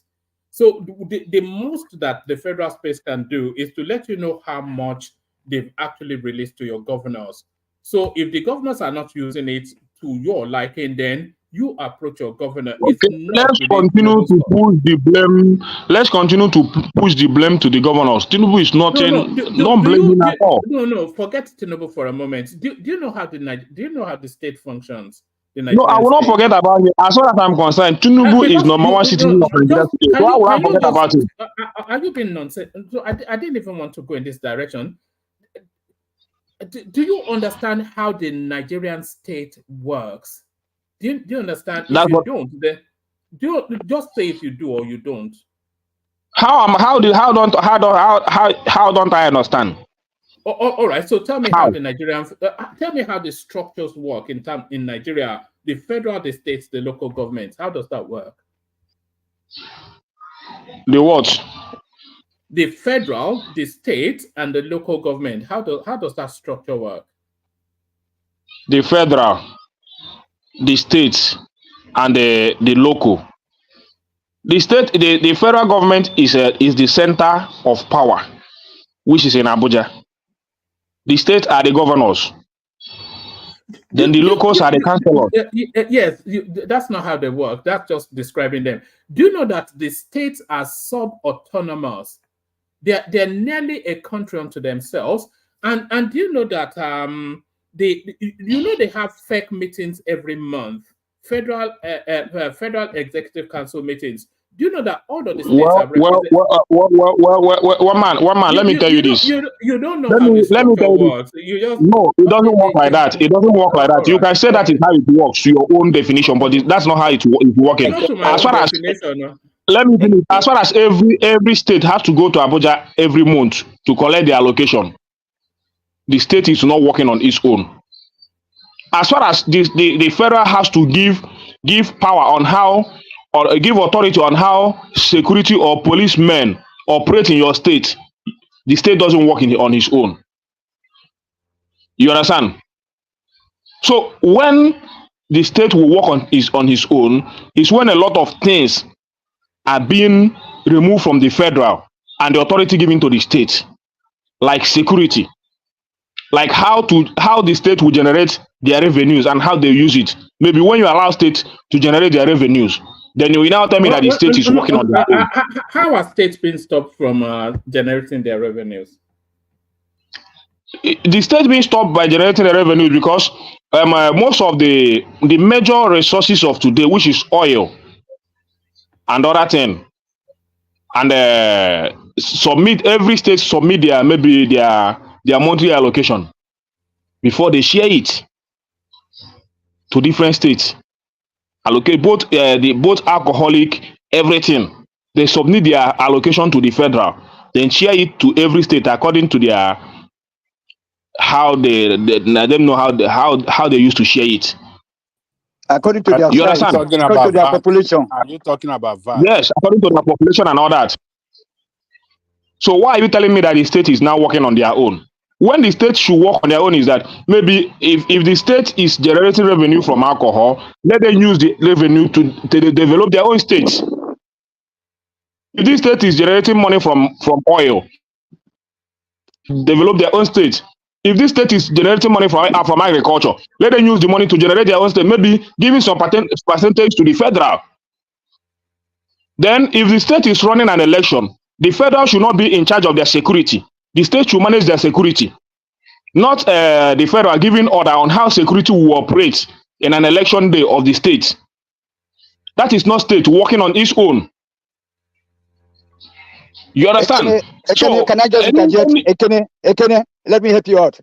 Yeah. You know, this elsewhere Akim today, Igodalo, the governor that they just robbed of his victory, promised, you know, his first assignment was that he was going to take over all the federal roads in Edo State. And that is the beginning of, you know, restructuring the country, you know, through federalism, the Nahuru way and the Awolowo way. Through federalism, every resources, take up the federal roads, take over them. So which means all those lands, universities, University of Benin, UI, they belong to their respective state government and local government. In Germany here, all the universities are owned by the local government. Right on, sir? Yeah. Can I let me just say this? You know, when the monies are allocated from the federal government, it is not actually the federal government giving the money. It's actually the state taking the money. The Constitution compels that the money should be shared in a certain sort of formula, and that formula then carries through. So it is not at the largesse of the presidency of the federal space. It is as a matter of right, the entitlement of those states to the monies that they go. So well, hold that on is your now. description of That is the Constitution. You talk a lot, but you don't listen at all. No, I know that is the Constitution, and the Constitution. My point is that the Constitution it's not really good when somebody is trying to talk. Thomas, let him just carry on. I don't think we'll get anywhere with it. The only what I want to say is that trying to defend Tinubu to say that I should go and always tell me that I should go and hold state accountable as if Tinubu doesn't know anything about the affairs of the state is what I'm trying to debunk. He knows all the affairs of the state. In fact, if you are holding an election today in Nigeria as a state and the federal is not in your support, you should be jittering, because the federal might decide to give order to securities and all that, You understand? So you need the support of the president in Nigeria today to be able to win your state as a governor. You are going into a different territory there. Let me ask you a question. If let's forget Tinubu, let's just say the president. If the president, if he feels that a state governor is not judiciously using the monies of the state, does that president have the right not to pay the state anymore? Well, I think during the time of Bola Tinubu, during the time of Bola Tinubu as a governor, I think you people used to give the criticism that Obasanjo was not allocating money to Lagos State because of the issue he was having with the president then, which means the president has the power to say, I will not allocate money to you as a state because maybe you disobey the orders of the president. The president doesn't have. Is it not what you guys said here? No, the president doesn't have. You guys, power. Hold on. It was illegal, and the Supreme Court ruled against Obasanjo that they should pay that money. So the president doesn't have the power to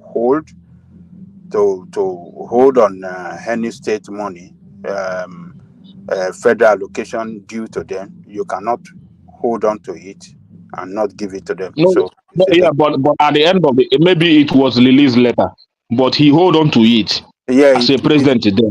Yeah, he did. It was illegal. What he did then was illegal. Yeah, it was illegal. I know it was illegal, but in order to maybe because of the dispute they are having then, as a president then, he was able to hold on to it for some time until the constitution was reviewed to him, and maybe the money was released later. So the point I'm trying to make is that people saying that president today acts as how they want to act because they have the authority. Maybe they know that they have the money of your state in their pocket. So the state is not functioning on its own in Nigeria. That's the point I'm trying to make. No, but Adaleko could just I didn't even want to interject you anymore. Adaleko could just explain now that the law does not permit for the president to hold on to any state's money, whether he likes the governor or not, he feels they are using the money judiciously or not. The person that holds, goes back to what Thomas was saying, the person that holds the state's governor accountable are the indigents of the state. That's how the structure works. Well, I'm not saying that the structure is not working like that, but I'm trying to tell you that a lot of things are in the hand of the federal, thereby making our state not functioning the way it should be functioning. Because when a state generates revenue... Can I make some clarification? Let me clarify them, okay? Let me clarify, please. Unugo, Bikono. So, Oga Waman, and then Ajani Koko. Make una listen to what this man they talk. He said, if you allowed the state to control the resources within their vicinity, they have to work to produce. Once they produce, then they take care of their own state. But in a situation whereby Tinubu has given a lot of money since he became president. No other president has given money out like Tinubu, especially after the withdrawal of this. Look at the money that accrued to Edo State, Ondo State, all the states. But what the governors just usually do, they just pocket them because there's no accountability. This is a land of impunity, yes, but Tony, that's what that's where people were trying to drive Ekene to, but it would not deviate. It would not deviate from the messaging of the headquarters. Yeah, so the guy tried. In the case of rice, you see all those Adamu Aliyu, aka Oshomole, they all stole the rice that Tinubu gave them. They didn't distribute those rice last December. All right, we're not in on. That's why it's very difficult. That is why we are saying that we should restructure the country, take over the federal road, everything within that area, then it's your own. All right. Well, coming to that, I can hold on. Let me correct one thing. Well, let me not say correct. Let me say something. I hate to use the word correct here. You see, sometimes we come here, we say there is no other president that has ever given allocation to any states like Tinubu. That is factual. That is not correct. It's very correct. Sorry, it's very correct. Rational mind. No, Hold on. no. Please. Hold on. Everybody, hold on. Tony, you've not been here for a while, but we're trying to move away from that rowdy sort of. So we want an orderly, structured conversation. Okay. Rational mind. Then I'm sorry. Just hold on. So let him make that point. If you want to, push back at it, and then we go on to a cannibal. All of that shouting over each other, we're not doing it anymore. Yeah. So let me say this: when you import something to Nigeria, Nigerian, what's it called? Custom. They charge you $1 to almost the exchange rate that you get in the black market. Now they floated in naira. So therefore, Tinubu is getting more naira. But what is that value of that naira? That's the question. Okay, you are not asking me. But hold on, rational mind. It doesn't matter. Can I just say something, please? What's going on now, Tony? You've been here. I just told him now that we're not doing that anymore. What's all this? Okay. Yeah. So my point is that there is more naira. But what is the value of that naira? That's the question. Just like you said, somebody had 17 naira 2 years ago. That 17 naira, what is that value of that 17 naira today? Even though you give that person 150 today, mind you, that 17 naira is almost the same value as that 150 today. But mind you, 150 is more than 117 naira. That's what happened.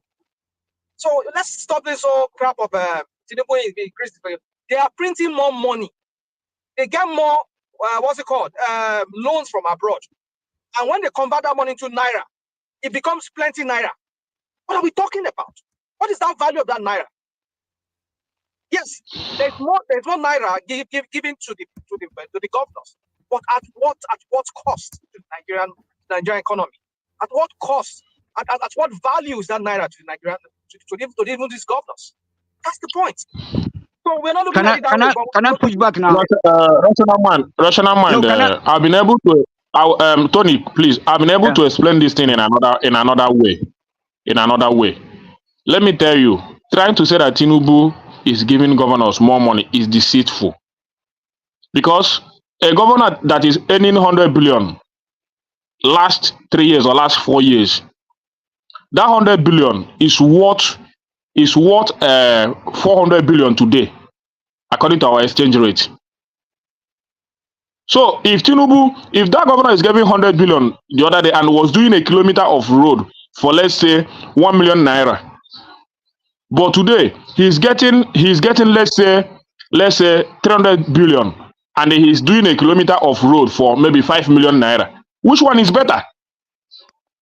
It's better you give him 100 billion than he's doing a kilometer of road for 1 million naira.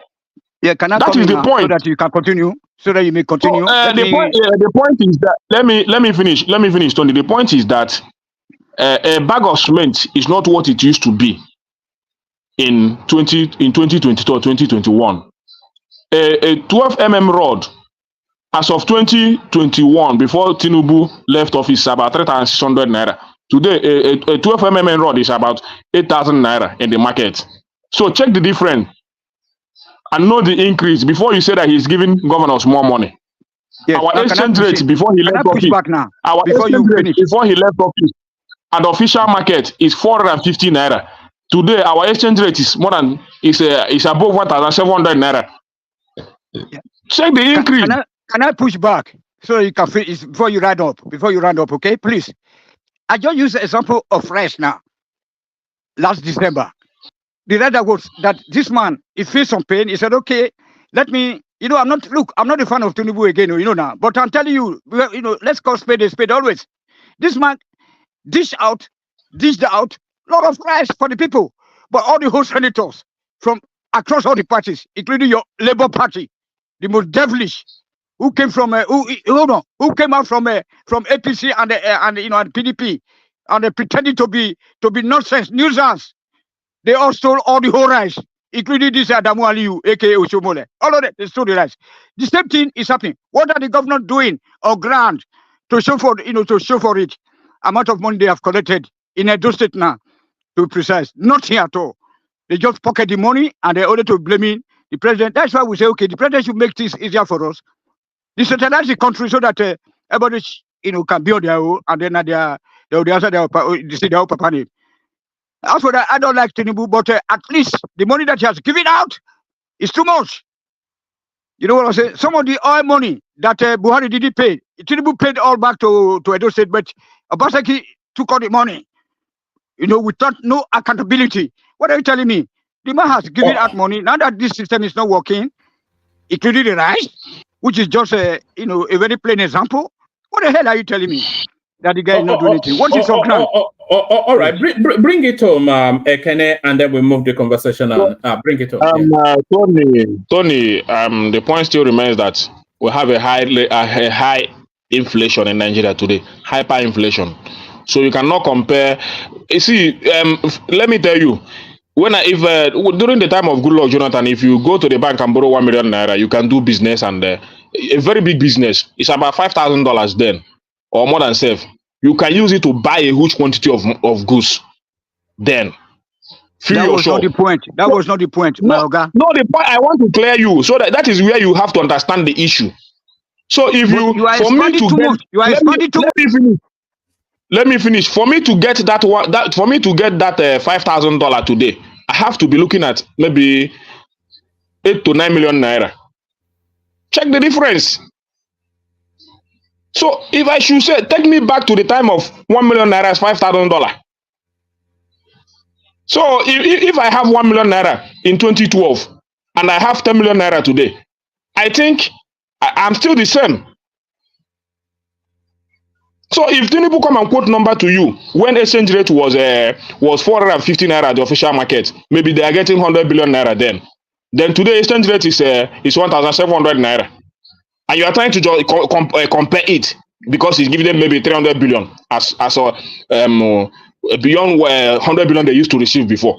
That is deceitful, because a lot of Nigerians don't think in that direction. They are not business minded. If you are business minded, you know that he's deceiving you by telling you that he's giving more allocation to the governors.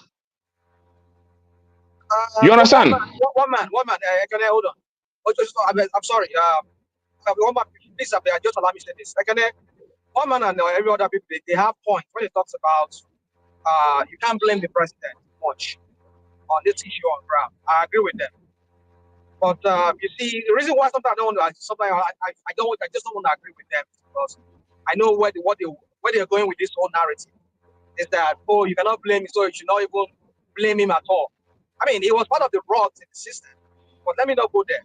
But I agree with them that, yes, there is a need for us to look at this way that we share this thing. It's not helping us. This whole thing is counterproductive. Rational mind. Before the naira was floated. Hold on. Tony, I've just explained now, so hopefully I don't have to explain again after this. We don't want to do the rowdiness anymore. Just let the guy speak. So you need to understand the point they are making is that the president does not have, by fiat, cannot just, what Obasanjo did was illegal. We get that. So there's a need for us to look at it very well. How can we allow our people, how can we make this, I've said it on this platform, to not make these guys have immunity anymore. If you remove that immunity on them, EFCC will be able to go after them while they are in office. And that will make accountability more easy for them. Because they know that if they spend any money anyhow, or the money that was allocated to them, because they know that they are banking on that immunity, that when they are in office, look at that idiot, they call themselves. Nobody could not arrest him. Babawa could not arrest him when he was in office. So if rational mind, it's not really the formula that we should review. Maybe we should review the formula, but what we may want to look at is where we should be pointing accountability, which will hold the federal space to account. But we should, people don't hold their state governors to account, and that's really yes. So if they are publishing, which I think they are, if they are publishing what allocations are going to the state, then you know how much is coming to your state. So in terms of development, then you should then be, and that's more localized to you, isn't it? That's more approachable to you. So you should then be able to see what is commensurate with that inflow of money in terms of impact on the general living of the people. And if we're able to then go and be pressuring our state governors, I think we'll see quicker developments than cascading all the way to Abuja that, oh, the road on my the road on your street is waterlogged. Oh, Tinubu, you know. So I think people don't understand just how the Nigerian system works. All right. I want to round up. I want to round up. I have my own thing to say about it. For Tinubu to say that he's making a reform, these are the things he has to be talking about. You understand? Not bothering the masses. Because if you are saying that you are reforming, it should boil down to the constitution.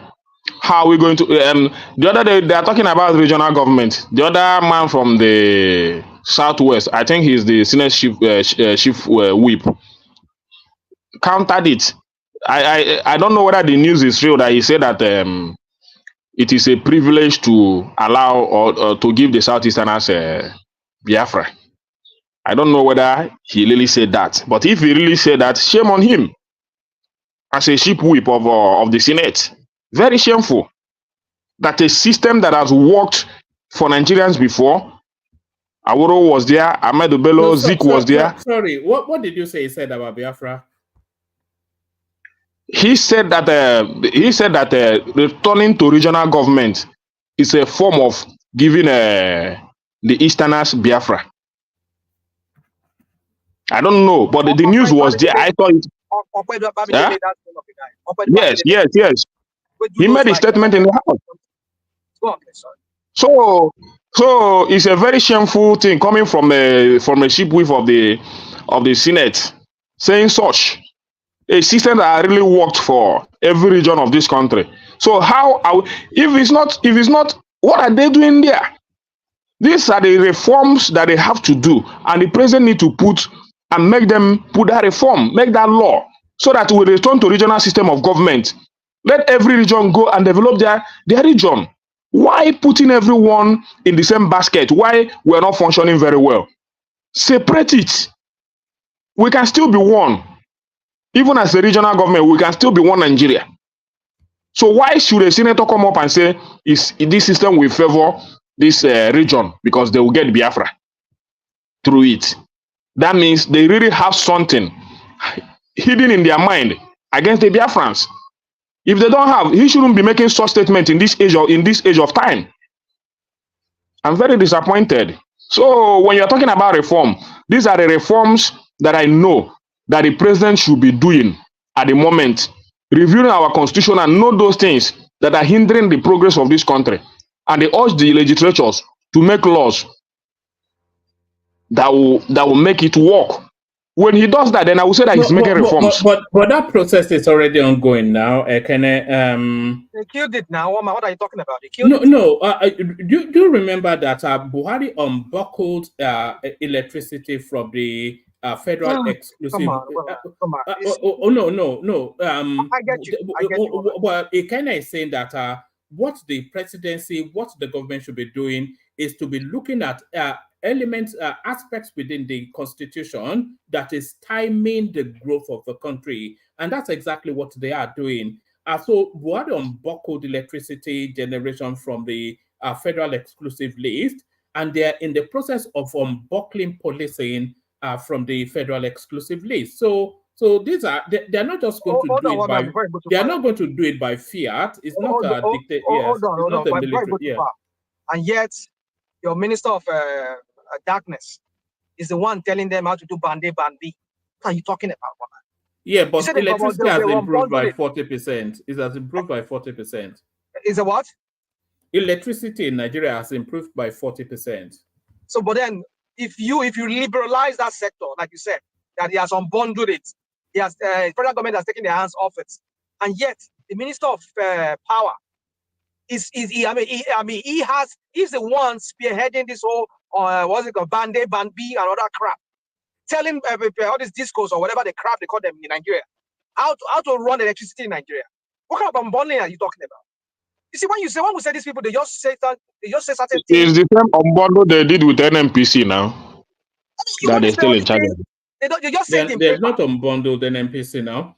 Hold on now. The other day we had the Minister of Interior. Oh, they've suspended that Controller General, deputy, and then they just made that announcement. And yet the guy said he never even left office. He was always going to. You see, when you people come here and then you want us to like to sing this kumbaya with all this. Yes, Buhari said they unbundled it. They did, maybe they were having crap, but in the actual sense of it, federal government still controls electricity in Nigeria. They Do you know what they mean by unbundling it, Rational Mind? From what I understand, was that the hands off. It's not law. It's now in the hands of the states. And people are free to start their own business. So let me tell you. What it was, it's a bit like there are certain aspects of the Nigerian state that is exclusive only to federal action, like policing, like those sort of things, you know. So those are they called it the federal exclusive list, and electricity generation was part of that as well. So that was exclusively the purview of the federal space. But what they did then was to remove it from the federal purview. So it's not now an exclusivity of the federal space. So the federal space is still an actor there, but not the sole actor there. So any other actor can also come into that space. And we've seen the Odua development as something, that company that they have, that they're already trying to form something around that. So it's removed it so that other actors can come in. But in the space that the government still acts, that is where you have the Minister of Power giving instructions that you are saying. You just spoke grammar too much, woman. God. Grammar also. I mean, I get what you're saying, but you just use so much grammar to cover the whole crap, and then we don't even. You just want to get us confused. I'm just so confused with what you just said. But I know where you're going with it. But my point is however grammar you use to just modify it or try to explain it. My friend, the point I'm trying to make here is that the federal government still controls the dams. They control the gas. I mean, what's it called? A motor shot there. It's still under federal government. I've not had they gave it to those state government. All the old infrastructures that generates this electricity. You said the federal government has hands off. They've unbundled it like whatever English word used to describe it. But the last time I checked, they still have control over these things. They still pay the civil servants that works there. It's under the agency, one of the agency or one of the ministry of whatever it is. What are you talking about, one man? So why would say these people don't know what governance is all about? They just say things and they don't follow through. They don't even see the real effect of what they say. And you wonder why people like us become naysayers and we are so skeptical and we just speak the way we speak. Not because we don't want anything bad for anything good for that country, but because we're just sick and tired of they say these things and we don't see the reality. Really takes the way they say it. That's just what I'm saying. I just said to you that Minister of Power is the one telling all these discourse or whatever they call them to be doing bondly. I mean, to be doing bandy. What kind of crap is that? Yeah, is the regulator now? Regulator of what?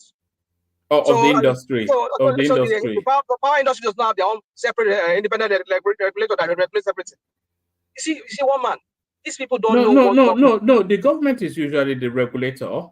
No, it's not. It's not. They're not the regulator. They're not the regulator. Not in this context of what we're talking about. Yes, they regulate. They have but you see, one man. Let's not delve into all these things. That's one thing. Nigeria will confuse you. I mean, you and I will live in countries where they do things so plainly. But Nigeria, they are so murky. So you can't even decipher what is this that is really, really wrong or what they're trying to do. Let me just let our friend finish up what he's saying, because for me, I just don't understand all this only or not only. All right, Ekene, one more minute, and then we go on to Tony, who gets a 5-7 minute monologue. We go to Ajande Koko, Rational Mind, and then the Star, and still plenty of room. Anybody wants to jump on. So Ekene, woe is me. You were saying, woe is me. Nigeria is about to, yeah. One man, nothing to say much again. For me, there is nothing to celebrate for Nigeria of today. So maybe other people should continue. All right, brilliant. So that's the excellent Ekene, of course. One of your favorite voices, certainly one of mine. So that's Ekene, the mighty man, the billionaire, young billionaire of Alaba Market. So that's Ekene right there.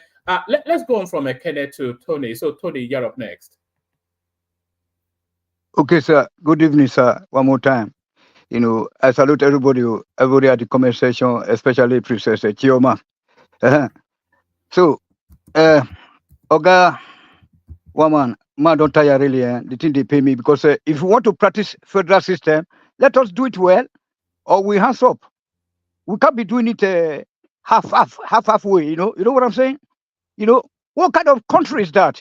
That a president will have access to the save of the country. Like in the previous government, oh, I'm the president, so now I want to. I have some relatives in Niger Republic. Let me build railway lines to that place there. You forget that you are living, you are coexisting in this country with people of the south, where the economic activities are taking place. Then okay, there's no ministry of work, nobody to educate all those finances. Who is giving who? The president have no right to even take one kobo out of the federal government account, sir. If it's like in a functioning, country, if it's not a lawless society that are that we are hosted, we are just hosted to some kind of a bunch of mafias, and then we are called them AKA presidents, senators. As far as I'm concerned, there's no government, sir. So which now lead me to, needless to be celebrating independence. I think what we are celebrating today is celebration of death and poverty. You know what I'm saying? Because yesterday you did pointed out that at the end of the day, this man has got nothing to tell us today, and then it turned out to be so exactly how you predicted yesterday. That means the country is not moving, and then to never move. And then, what can you talk of a country when once upon a time, before most of us are born, there were refineries, there were all these petrochemical projects, being set up by this Yakubu Gowon and the was administration, stuff like that. Then all those bursary, allowances. I think it was 600 naira. Once you are studying the polytechnic, then if you are at the secondary school, say you get other places where you can do some job. Even in the smaller village, you have the company directors don't even have access to their own save, the save of their country. Of their companies. The owner, you woman, you go and set up a company in Nigeria. You don't have access to that safe. You have a accountant, you have general manager, you have all this, whatever you call it, the clerks. If you need something in your house of residence, you have to apply that. Oh, my this thing is broken. Oh, my car is broken. Whatever. Then they have to. Not like Nigeria. What is that? That Tinubu can just wake up one day and say, okay, let me go and buy a private jet. Oh, okay, Vice President, my friend. Hey, how Sibauni? Okay, make I come do your house now. We can, for where? It's not possible. A German president was sacked because of 230 euro. A German president. What the hell is going on? So I don't know. So we are just, going from a pillar to poor, what they call them. Nothing. So that's why I'm advocating that we should start looking for the plan, for the way out. That so long we cannot restructure the country, if one particular section of the country say that they doesn't know what is called a restructuring, then let's call it a quit. Peacefully. If it doesn't go peacefully, we should look for another way to do it. But you know what I'm saying. So if you have any other point, I don't know, because for me, we don't have to celebrate the independence because I went to secondary school in Nigeria. I went to the Polytechnic. Tony, do you want to talk to us a little bit about the Sowore'S protest as well, and then we move the conversation on to agenda? No, you know that Sowore'S is my is my hero because he's the only authentic potential leader that I can just set among the current political gladiators in the country. You know what I'm saying? I don't believe in all those kind of say that people that doesn't. Why I don't like Sowore'S? Because he doesn't believe. So because he believes in one Nigeria, which I don't believe in. Which now lead me now to this Senator Shehu, Sani. Yeah, you made something about you get from a presentation today. You made some presentation about Senator Shehu Sani, why Nigeria is not working. How can Nigeria work when you have all those evil quota system that was put in place by their past leaders? Why should you have, a workable country where you have two systems of laws, secular law for the southern Nigerians, and then a Sharia, alien Arabic law for the north? How can that country work as one? So I mean, those kind of stuff. And beside that, India, they have got one language that the Kaivu people from Pakistan, Bangladesh, they understand that kind of language. We don't have that in Nigeria. So that's why that we should just. I don't want to be too bad that I think that shows, and I don't even want to talk to. I don't even regard any of the northern political gladiators, whether they be civilian or military. I don't like them somehow. You know what I'm saying? Not to your platform that I will say that. But I mean that. But I don't fashion them. Because they are just like, they are just kind of like too hypothetical. Hypocrite, because you know that you have Sharia law, which breeded or gave birth to Boko Haram, and then you pretend not to know. You know what I'm saying? So Tinubu is not a president; it's just a tenant in the house of those colonial masters that we need to free up ourselves from. So that's when we get our Independence Day, the day we free up ourselves from this Arewa colonial, administration, which is owing our, because when the definition of colonization is that when people come over to your place and occupy your resources. That's exactly what the Northerners are doing to us. They own all the whole oil wells. You know what I'm saying? So then, what is more colonization than that? So let them free us up, decentralize the country, restructure this country, that we can take over our respective resources in our respective communities, and then we can move ahead as one country. Otherwise, abrupt end to that country. Thank you, sir. Oh, all right, brilliant, excellent. That's the mighty Tony, of course, a well-known quantity amongst. If you can unbundle what Tony just said, there's genius insight in there. So genius insight from Tony, equally genius insight from Ajale Koko. So Ajale Koko, you're up next. Tinubu confers national honors on Akpabio, Kekere Ekun. So people were explaining to me that this is an automatic thing, but I still feel that there's no reason that justifies it. The Independence Day speech, what actually came out of it, Sowore'S tried to counterweight it with an Independence Day protest, which did not damp squib all of that. So all of that and more, Ajane Koko. And the Iranians, by the way, they've launched missiles in the direction of Israel. So the winter is coming in terms of world peace. It looks as though we're in for a very dark period in the short term to come. So all of that, Ajane Koko.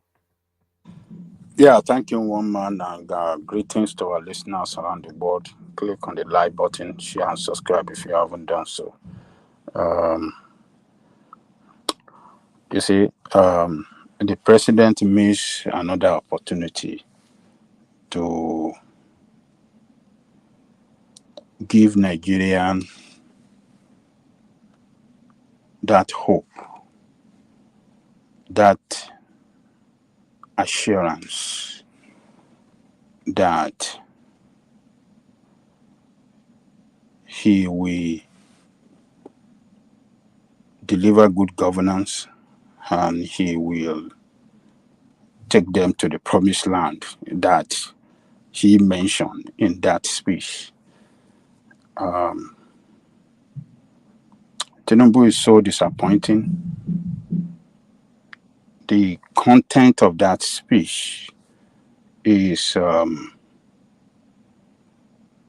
nothing to write home about, particularly for him to mention that national award has been given GCON, or what do they call it? GCOFR or what's up? Been given to the Senate President and the Chief Justice of India. Oh my God. That is the worst thing that on Independence Day speech should carry. It shouldn't carry anything, any benefit about those of you in government, it should be anything that, the content of that speech should carry the interest of Nigerian people. And the interest but the abundance of that speech carried the interest of the Nigerian. That was just an aside now. The national honors, that was just an aside. The bulk of it started off by saying he felt the pain, and then it talked about measures to alleviate the pain, not just in the short term, but in the long and permanent term. So it talked about a lot. The national honors was just an aside. You said you said you gave measure. What are the measures? Can you give an example? Well, it talked about the synergizing of the agricultural space. I think it mentioned Niger State and one other state that are especially driving that space, but all of the states they're being rallied up agriculturally. He did that. He talked about how to counterweight the transportation thing by introducing alternative means that will ultimately, over the medium to long term, will ultimately address the price of petrol, because that's the solution, not capping or subsidizing. That seems to me eminently more sensible. That it doesn't want to interfere with that market, but is putting palliative measures to insulate the effect on the people. So it talked about a whole raft of measures. The students' loan scheme, these are youth assembly or whatever it is that is assembling to address specific matters. So a whole myriad of specific pain points. It told you policy directions and actions being taken. Òyìnbó pọ̀. Mo mọ̀ pé nǹkan tó wá sọ náà nìyẹn. Mo mọ̀ pé nǹkan tó wá sọ náà nìyẹn. Oh, I don't know. I think he may be on a call actually. Okay. So as I was saying, woman, that speech did not carry any good news for Nigerian people. Look, an Independent Day speech by the president always carry, maybe a reversal of a bad policy that people has been calling for. I don't think he'll ever reverse that subsidy on petrol. So let him just. I'm not talking. Let him hang off over it. I did not mention subsidy. Okay. All right. I'm just talking that a National Day speech by the president should carry, the interest of the people. Interest of the people, maybe a reversal of a policy that have brought hardship on the people, that people been calling for. Then the president will use that day to announce that, look, I'm lifting ban of so, I'm reversing this policy, deliver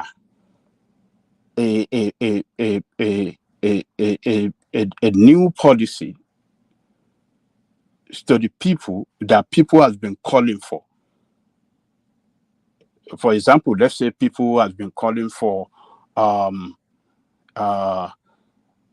maybe free education, and he used that National Day speech to say, from so, with effect from so, free education must be, free education must be, we will start implementing free education in Nigeria, or with effect from so Nigerian workers, taxes on Nigerian worker pay as you earn, that is 15%. We are going to lower it to 5%. So President must come out with a good news. Good news for the workers, good news for the people of the country, something that border on the general interest of the people. That is what the content of that speech should carry. But in the case of Tinubu, his speech carried nothing that can give people happiness, but rather the national award for the Senate President and Chief Justice of it. How dare can you do that, Tinubu? I think people rated him so high as a man, as a strategy, a political strategy, as a man that, well educated, as a man that is well exposed, an international man. Is expected to do right, but Tinubu failed again to give that assurance and hope for Nigerian people. And the one that he said that is so ridiculous, he said there's going to be youth conference. Oh my God. Youth conference on what? What is it meant to achieve?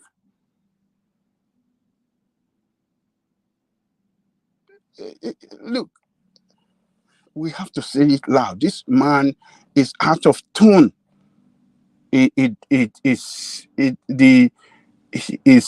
Government does not. It seems they don't know the hardship that Nigerian people are going through, and it seems they don't listen to their people. That is why you cannot come out with a speech that will, somehow give a policy redirection of, just give us a hint that, look, on the way forward, this is a new way forward. We are parting away with hardship, the hardship that this policy has unleashed on you.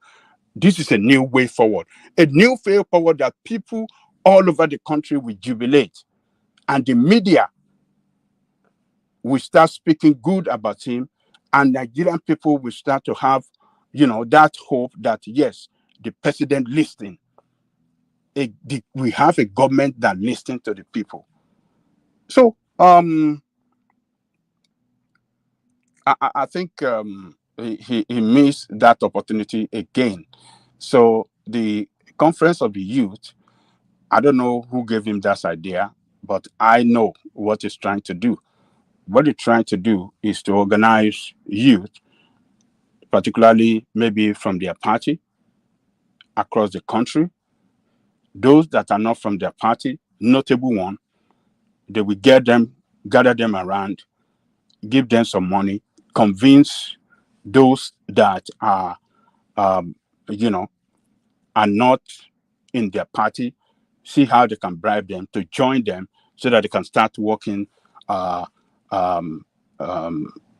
in preparation for its 2027 re-election. That is the strategy. So the politics. I think the strategy might be to cut into a slice of that Sowore obedient space. The youth seem to somewhat gravitate towards the Sowore narrative and a little bit the Obi narrative as well. I think this policy is to get as much of the youth on board as possible. I think. What policy is that? Are you talking about the Jamboree, the party that is throwing for everybody? No, there's some youth assembly, something that is putting together. The party, it's a Jamboree. It's just why everybody come and collect your own rubber so that everybody can drink and share you and everybody party. That's what they want to do. I mean, what the crap is he talking about? I listened to him when he said that. I mean, you are the president, don't you? You see this guy. Why was this guy just doing trial and error? This guy does not have anything upstairs. I mean, come and talk to me about your concerns. Want to give you a listening here. Come on, you are the president, for goodness sake. You should know what you're supposed to do when you're there as a president. So they should come and tell you now what to do. And if they tell you now, will you implement it? Just go and gather some APC guys, some Akpabio people, say they go and represent the whole youths, and they will tell him what they want to hear. And then at the end of the day, they say, oh, they represent the whole youth. What youth are you talking about? Come on, I beg. See, it's okay. You can say all these things you want to say. It got into what true show, what true obedient was to go and sit down there. You know, because maybe they bribe them, like somebody said, maybe it was you. They bribe them, do something to entice them from there. Any legitimate young person that wants change. What legitimate? What are you talking about, legitimate? Okay, I wish them the best. Legitimate young person that wants to go and sit down with Tinubu and hear him talk or hear him listen to them. I wish you all the best for that. I mean, it's just so ridiculous. Go and do what you're supposed to do. You are the president. Figure it out. You say you are the master strategist. Yeah, but the government can only, the president can only figure it out from consultations with the citizenry now. What woman? What is what they mean? I've said mine, so whatever. It's all. So you don't want. Sometimes you feel sorry for that Tinubu guy. So the hatred for that guy is I don't believe whatever crap he says. I don't hate this guy. I don't believe him. Now. Okay, all right. So, look, woman, it is so ridiculous to say a youth confab. What is the meaning of youth confab? You have a ministry of youth and sports, and what do they call it? Is it sport and youth development? What is the policy of its administration on youth and sport? And what is the manifesto of his party on policy that, carry the interests of the youth in the country? This guy is just a failure, man. We cannot. But you can't say that. Now you always put me in a position to. What about all of these policies around entrepreneurship, soft loans, grants, SME policies? All of these things get towards enterprise and development. What about the students' loan thing that supports education? All of these things get towards empowering the youth. Are those not policy positions? Look. No. Are they policy positions? You say, what are the policies on this? What are the policies? Are those not policy positions? Look, let me tell you one man. Forget about all those propaganda. The students' loan is a propaganda, Abi. Look, how many students have benefited? We tracked it here from conception to actualization. We tracked it here. Woman, how many propaganda? Benefited from those? The shortlisted name. It is not all students. Shortlisted names? Yes. That's an allegation right there. It is not all students, man. You know that. What do you mean? It's not all students now. Oh, okay, let's just leave that space because we've done that space countless times. So what about all these entrepreneurship loans? We can go and bring out the list and run them. I have Google right here. We can bring out all of the list of all of these enterprise policies that they're using to support enterprise. We've even had somebody come and give examples of being beneficiaries of it. Those are policies now. I don't know policies. Look, there are many policies That are being of the government. implemented. There Yes, are they're many being policies. implemented. There are many policies of the government that are poorly implemented. It's one thing to roll out policy. It is another thing to implement it well. And it's another thing to just want to cajole people. Oh, these are the policy. But in the real terms of it, the policy is not meant to succeed. It's just to, make a news head that, oh, this is the policy. You see, so this idea of youth conference for what? It is you, it's him, the president, and his team that must deliver a well articulated policy, a well articulated In consultation with whom? In consultation with what? In consultation. Look, this is look, when you are coming to govern, for them to present that well, hold on.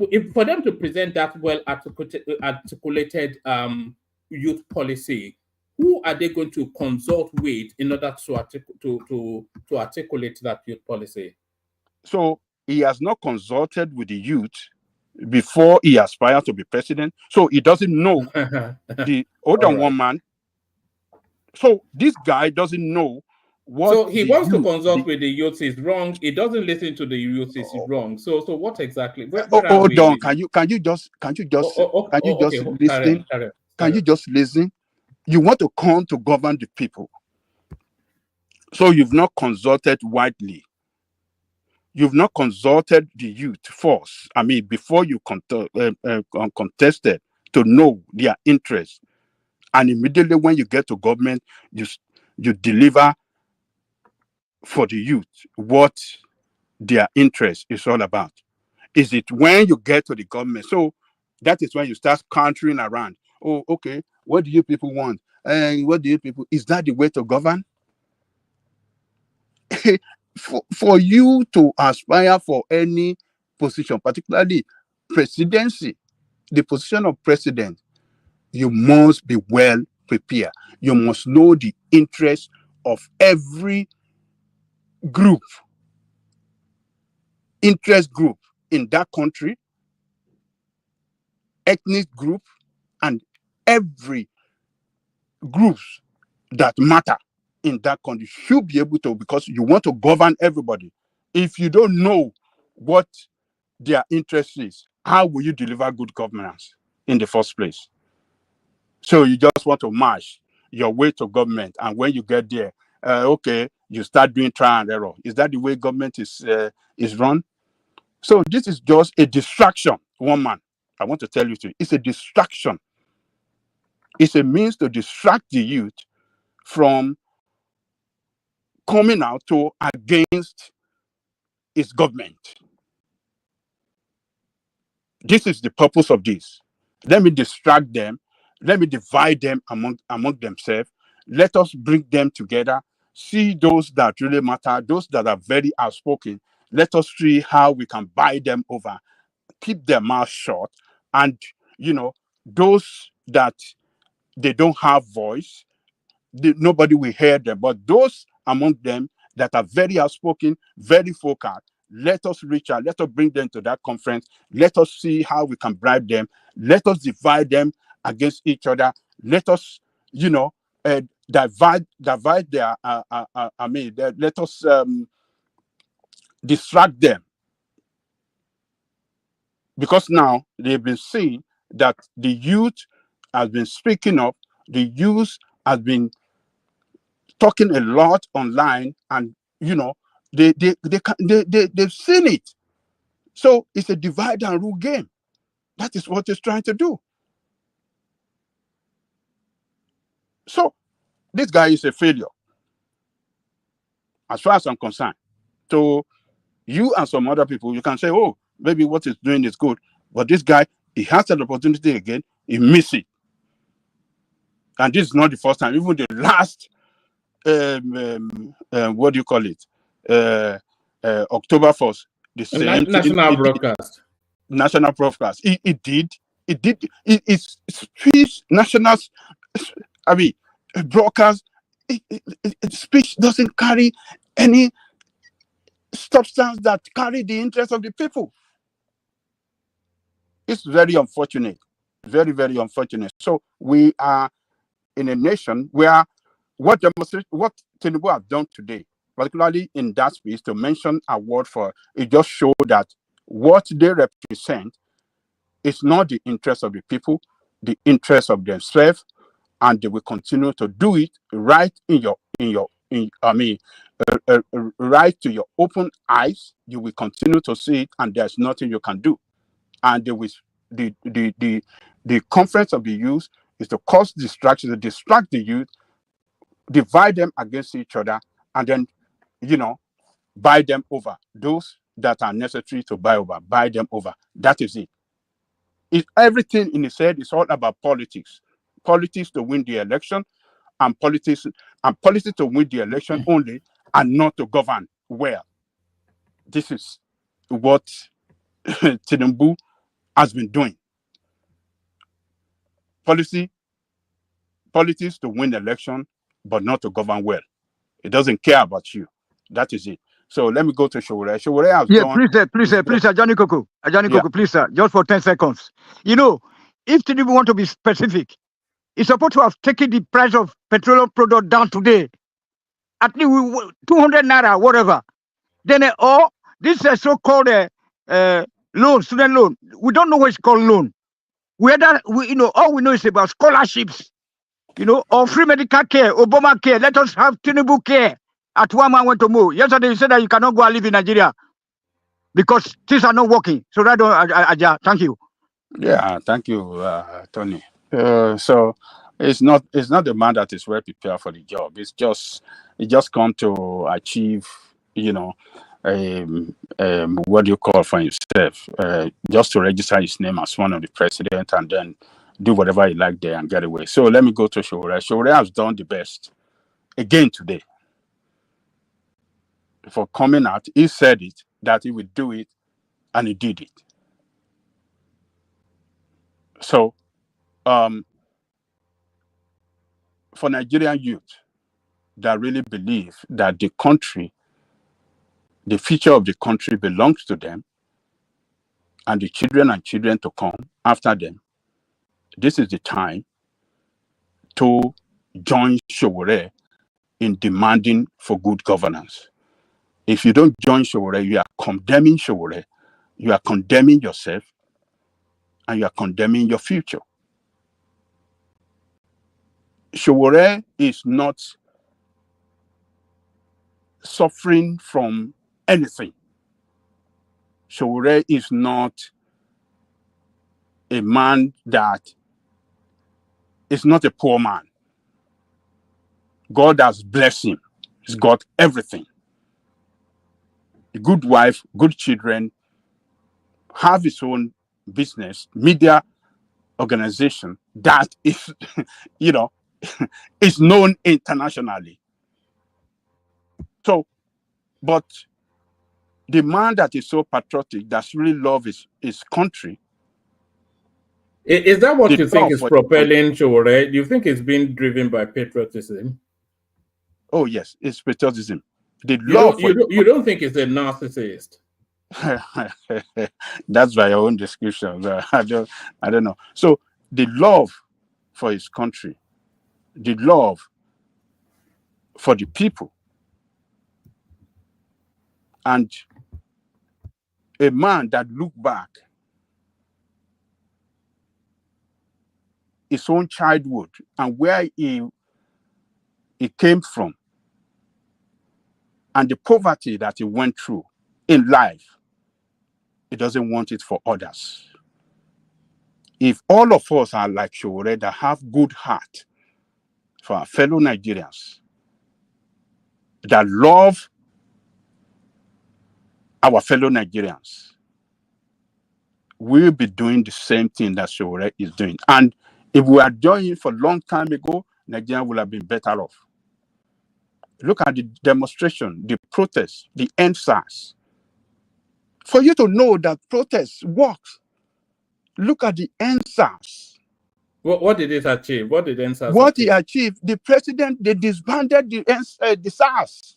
They didn't disband it, they renamed it. They didn't disband Forget it. about whether you rename it or this thing. They changed the name to SWAT. That's what they did. Well, I don't know whether they changed it, but that's we were all here now. They changed the name to SWAT. The leader of that NSAS achieved nothing. And well, the end bad governance achieved nothing. Well, that is to you. What did it achieve? That is to you. It didn't achieve you tell nothing. Me now. I'm asking you the question. What did it achieve? I'm telling you, they disbanded it, and the leaders of that SARS was taken down, and they restructure it. Now, I mean, the SARS that they have now, and what they were complaining about as it stopped, and now they have changed. The police are not brutal. They are not brutalizing young Nigerians. Do you want me to bring you clips? They are not brutalizing. From that brutalization, it is been minimized now. We have seen it. That is work protest. That is what it does. The governor of the state saw that, yes, this protest was taken down in state. He went to meet the protester, got their demand, and ran to the president to deliver it. And the president came on the national broadcast and assured them, I've got you. That is what protest does. When you protest, you push. The protest achieved nothing. The police are still brutalizing Nigerian youths as SARS was changed to SWAT, and maybe one or two persons sacked, but nothing significant came out of NSAS. Nothing significant came out of end bad governance. Petrol was 700 naira, now it's 1,000 naira. So nothing's come out of any of this protest. So it's had no impact. I think we all know that, but carry on. Well, one man, that is you. You said you had no impact, but I want to tell you, well, you have impact. Sowore'S is doing his best, and God will continue to bless him and give him the strength. What we cannot do is what he's doing. He is more patriotic than a lot of you.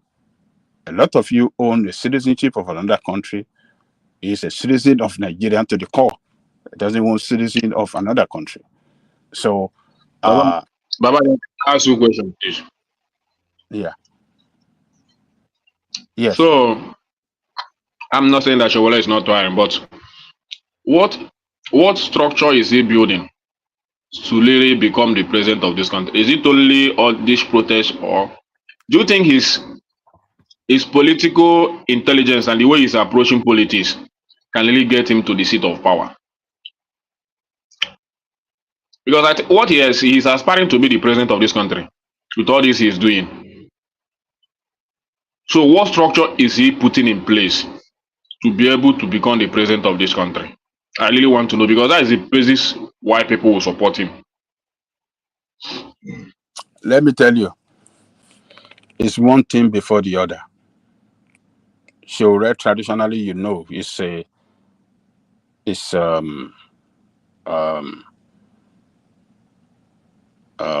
what do you call him? It's an activist. So you can't take away that activism from him, even though he's a politician. But his own political activism is totally different from your politicians that are compromised. Even some that been portrayed as the saint is a compromised politician. It's just one of them. And I'm referring to Obi. It's just one of them. These are people that they are all together. They are masquerade with different costume. They wear different costume. And you can, oh, this one is this one is that. But they are all masquerade. But Sowore kind of political activism is to deliver Nigerians from the enslavery of this politician, this political establishment, this political establishment we have in Nigeria that have enslaved Nigerian people. The Sowore style of policies is to take them out from there. And taking them out, the moment they join him in this struggle, that is when we will get our country back. So it's a fight for all of us. But if you are looking at him, Sowore doesn't have this, or it doesn't have that, it doesn't have that, but you don't want to fight, you don't want to raise your voice against bad governance, they will continue to govern you like that. On and on. There's nothing you can do. But, the country belongs to all of us and is charging you up to stand up, get out from the box. Let us talk. Let us go on the sea. Let us register our grievances against bad governance. But you don't want to join him. But rather, when election comes, this same politician will come with money, you will take it, and you vote for them. I think it's going to be good. It's never going to be good for you people. Sowore children will not suffer. They live in a better environment. They live in America. They attend good school. So, but fighting for the children of the poor in Nigeria and fighting for Nigerians to be better than what it is today, and anybody can condemn Sowore, you are just condemning yourself, and you just want to, you are just on the side of politicians to destroy that country. It's a matter of time. What we have seen in that country today is what we never ever see what is happening in that country. Can I have a minute? Because you continue to eulogize Sowore, because if you are talking about people that really puts Nigeria into the trouble they are today, I think Sowore is part of it. Because a lot of us never supported APC in the first place, but he did. The way he rejoiced and the way he campaigned for Buhari is out there. I don't really know what Buhari gave to him to campaign for him. If he knows that he has the capacity to rule this country, he wouldn't have ever think of supporting Buhari. Rather, he will use that opportunity to build his own structure. You understand? So even if I'm trying to judge the way I think today, I think that everybody that supported Buhari is part of Nigerian problem. Because most of them criticize Goodluck Jonathan government, demolize it, make it look as nothing. But somebody like me, even though I know that Goodluck was not perfect then, but I still believe, in my opinion, that Goodluck can never be bad as Buhari. And the justification was there. Now comes to Tinubu. So what is the moral right to say that Sowore is never part of the structure? Why he was part of the structure that brought in Buhari into the seat of power? So all our politics, it is only when it favors you, you sit down in your own corner and claiming to be a champion, or you knows it all. That's what they are doing. Does it mean that he was never ever accused of any corruption? He has been accused in many ways of corruption, embezzling money, both in his party. But that doesn't mean that he cannot still be a better president. But trying to make him look different from other politicians is what I will not take. Because he was the part of the structure. I think you have made your point. And I think you have made your point. I think you have made your point. I don't want to engage in that kind of this kind of It's just nonsensical argument that always come from obedient, saying Sowore support Buhari, all this nonsensical thing that the obedient always come up with. That I don't want to engage in that kind of. It's just totally silly of the obedient all the time, and I don't want to get engaged in them. And we are seeing what their leaders, a man, the man you are following can take out his 800 million. He brought us 800 million to pull down for election.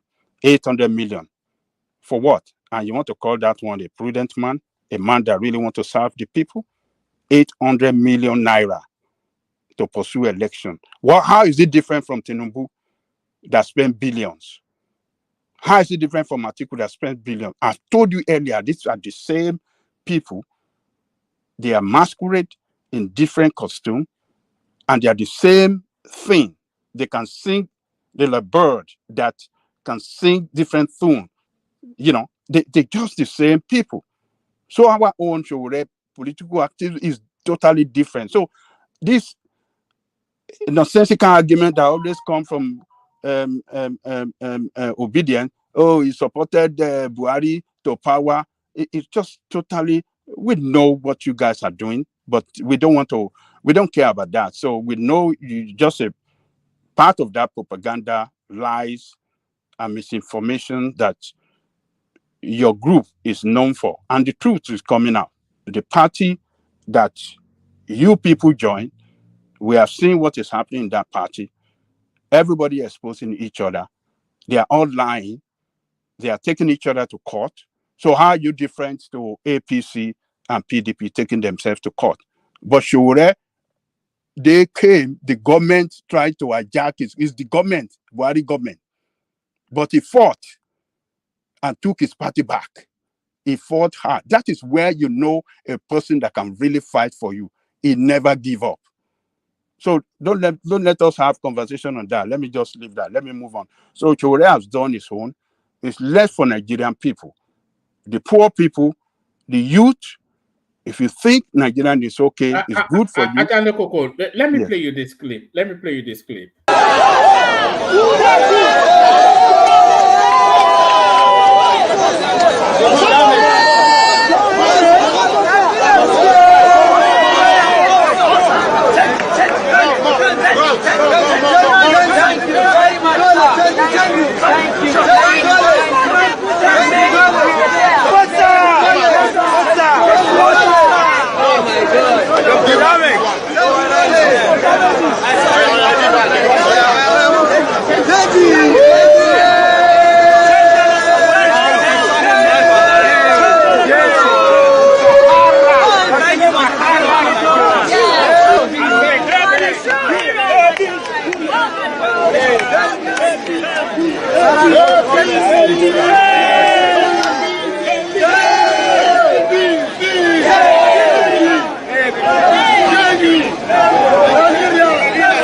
So that was Sowore celebrating Buhari. That was Sowore. Where did you? How does that show? Did you see? That was Sowore celebrating Buhari victory now. Hold on. Did you hear a speech from him saying APC or chant the president vote for Buhari? Everybody was chanting APC and raising his hands up now. One man, you should stop this. You should not be part of this nonsensical thing that these people do. It is ridiculous. You can't be part of them. You can't be part of this propaganda. You know that Sowore never stand for APC. Yes, he fought against Jonathan government. How does that translate that he supported APC? I mean, we cannot be doing this. In that clip, we saw Sowore celebrating with the APC supporters. It is the people. He's not celebrating with. They were chanting APC.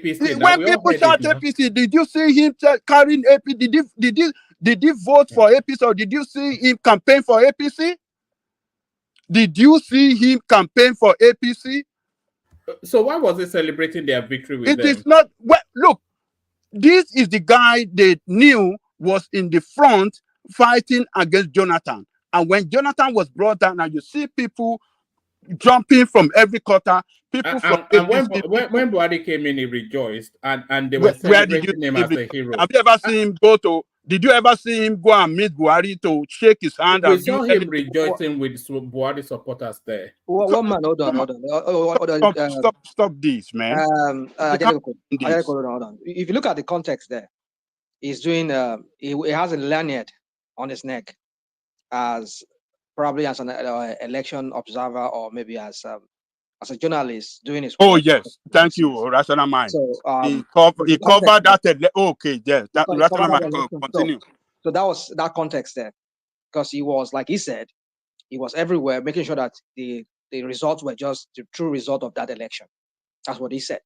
So if people look at him as, because of his stance of... They were celebrating APC. You saw the clip now. Fine. They were celebrating. He was cheering. Was he cheering along? Was he cheering along? He did cheer. He was smiling. He was playing happy. along with them. You see, one man. Was in the this mood guy, of this that guy celebration. said it. Hold on, one man. This guy himself has said it many times that Buhari rode on his back. APC rode on his back because of his works. That he wants to see Jonathan take out of that place, because he felt Jonathan, like all of us felt Jonathan was incompetent because of his gross incompetence during that time. Looking back now, I think some of us were wrong. We would have even wished Jonathan to even remain there, that these idiots, these two past idiots that have been there. So my point is this: there's a lot of people supported Buhari at that time, but then it proved to be a wrong decision. You said what? A lot of people supported Buhari to replace Jonathan at that time, but after Buhari got demythified when he came in, because I didn't think it was going to be any good, but a lot of people thought that because he was a strict disciplinarian, a Spartan man, we all thought that, so they all thought that. And Sowore was swept along with that as well. And you could see that he was in the celebratory mood of that victory. He wasn't celebrating now. He was only just... I understand you see more. That's why I say, you go and dig anything just to support this narrative. But you see, like I said, himself admitted, he said, Buhari rode on his back. So people will run without that statement that, you see, it means that he worked with Buhari. Because his work, the work he did was what really contributed to Jonathan's downfall, because he reported Jonathan's crap and all his the corruption and all those things that was going on during Jonathan. That was what Nigerians saw, and they voted APC. I, for one, I never voted, but I gave my tacit support for Buhari, not just APC, but Buhari. Not because of the Tinubu was part of the whole game, but it was because of Buhari, because I lived when Buhari was head of state, and I saw what he did. But looking back, we know who was really dead. It wasn't him. It was Adi. Well, let me not bore you with that story. But my point is that it's easy for you to bring this and use this as an example. Yes, he was caught in the euphoria. He was caught in the midst of those APC supporters. Many Nigerians that voted Buhari back then. They were not all APC people, but it was just the euphoria of, we want to see this guy out of that place. That makes everybody, seems like everybody become a Akpabio or become a Buharist back then. So one man, he himself has said it many times, said he never worked for them, but they rode on his back, which if you understand what that statement means, it means a lot. So you can translate it however you want, but he has said it that yes, he never worked for them. I leave it at that one, man. You see, people can be so disingenuous, particularly all this obedience, that a lot of them are just the politics they play is just a politics of how do I even describe it? A politics of follow politics. You just follow one man, one person, whether it's right or wrong. You just continue to follow. When who brought Jonathan to power? Is it not the same of this Sowore?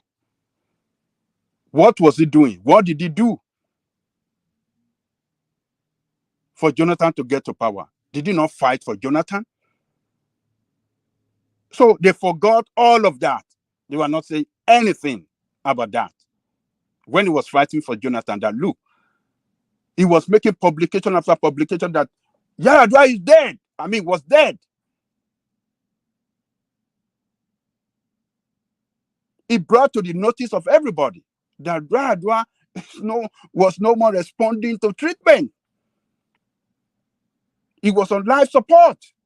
And such a person cannot continue to hold on to power. Power should be transferred to Jonathan. When he was doing that, then Sowore did not support Jonathan. But now, when he did it against Jonathan,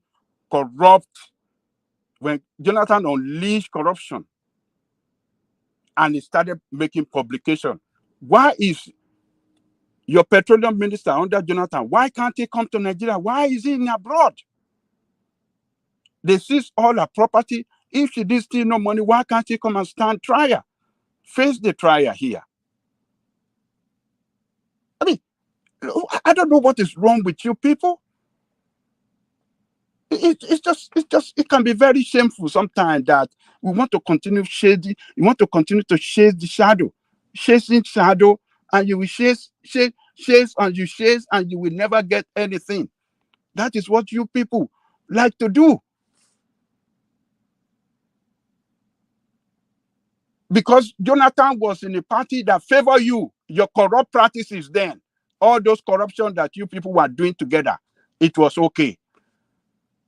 Or maybe because Jonathan government favor your own region. Then you will hear from every Southeast person talking all this garbage against Sowore. Because Jonathan government favor their own side of Nigeria. All those corrupt people. What did they do for their own people? What did they do to develop Igbo land? And even the South. Are we not talking about Tinubu today? What has Tinubu done to benefit Yoruba people? But you get fixated to these nonsensical people and you want to use them, you want to continue to support them and rubbish another person that never even tasted, never even had any position, never sat in any government position, but rather fight for the interests of Nigerian people. You want to rubbish him all the time. You guys should have to go and sit down and think. Go and think for your future. Sowore is not your problem. The people, your politicians, are your problem. Stand up against them. It is not Sowore. Let me leave it there. One man. Let me go to Iran so that I can yield to another person. Look. If you give us a short commentary on that so that we can go to rational mind. Yeah. So what Iran has done today is just to show to Israel that you cannot kill, carry out attack on their own land and get away free with it and think that there's not going to be consequence for it. Remember that the Hamas leader was killed in Iran by the Israeli. So, and the leader of Hezbollah group that is being funded by Hezbollah, that is being funded, being supported militarily and everything by Iran. They just killed him some few days ago. So the attack is just in the response to that and to send a signal to Israel that, look, yes, you can do it against Lebanon, you can do it against the defenseless Gaza or West Bank people, but Iran, they have the capability and the capacity to fight back and to hit you hard. So I hope it's not going to lead to regional conflict, and I hope United States will play a middleman role now, not to allow that to happen by talking to Israel, by doing everything for Israel not to attack Iran, because Iran said they're ready for Israel. And it looks like U.S. might join Israel because U.S. is making statement. The president makes it, defense minister, defense secretary said they will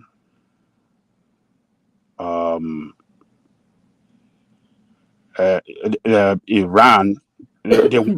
Do you think the United States can commit to that so late into electioneering? So what are we? We're in October now. You have an election in November. Are they going to commit to something that another administration has not taken a policy position on? Is this not the best time for the Iranians to go after Israel? Well, one man, I think, Iran is making their own calculation as well. And that is why they carry out the attack today. They want to draw the United States into the conflict, and drawing United States to the conflict. If United States should attack Iran, the price of oil, that could destroy the oil flow. International oil market will suffer a hit. The price of oil will go up. And when the price of oil go up, the economy around the world will suffer it. The United States people will suffer it. And that will, people will carry anger of cost of living that is already high to vote for Trump. So, Iran, I believe that they have to do what they did so that they will not look at them. Israel will not look at them as just a dog that can only bark but cannot fight. So they're showing capacity that yes, they can fight and they can hit hard inside Israel, and they hit some military bases. They hit some of their military installation and some of their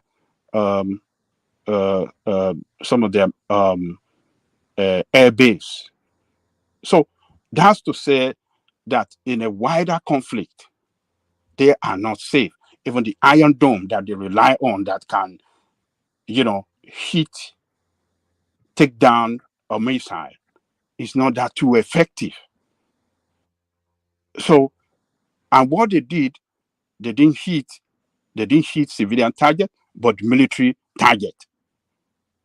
So if it turns to wider conflict, so what we are seeing happening in Gaza and in Lebanon, where Israel is hitting civilian target, could be what we'll be seeing in Israel. And the Israeli will stand up against Netanyahu, because it's Netanyahu that have brought them into this unnecessary conflict that should have been resolved peacefully. And it's they wouldn't have got into this situation where they find themselves today. Israeli economy is suffering badly now. They've been downgraded by rating companies, organizations, this Moody or Fitch. They've been downgraded 4 times this year. Investors are moving out of the country. They're vesting their investment because it's looking very unsafe place. So and the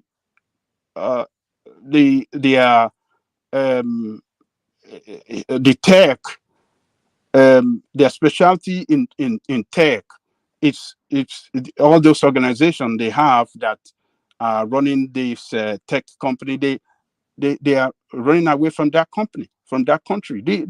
They are not doing good economically. So, and they never fought a long war like this before. So Israel is not the situation is not going good for Israel economically, and the more the war is allowed to prolong, the more they will suffer economically. So I think United States should maybe they will talk to Iran, talk to Israel. Hey, guys, stop this thing. We don't want a wider conflict here. This wider conflict could spread to what we don't know. So United States have a big role to play. Russian Prime Minister went to Iran yesterday. We don't know what they're trying to do. They've already supplied, Iran a defense system too that they call S-400. It's effective too. So, and did you see that clip? I have to. If anybody has it, please send it to me. I'm not sure if somebody sent it to me or not. There was some meeting. Maybe this would have been at the United Nations, whatever. That the Russian president Putin he walked past Netanyahu to go and greet was it Macron and then Prince Charles, and then he sat right next to Netanyahu and continued to ignore him, and he pivoted his face in the direction of the French president and continued conversation. He never acknowledged him at all. You mean Putin? Yeah, Putin. Yeah. Yes. I think I've seen that clip. Yes, he ignored King of England. No, he didn't ignore the king. He ignored the president of Israel.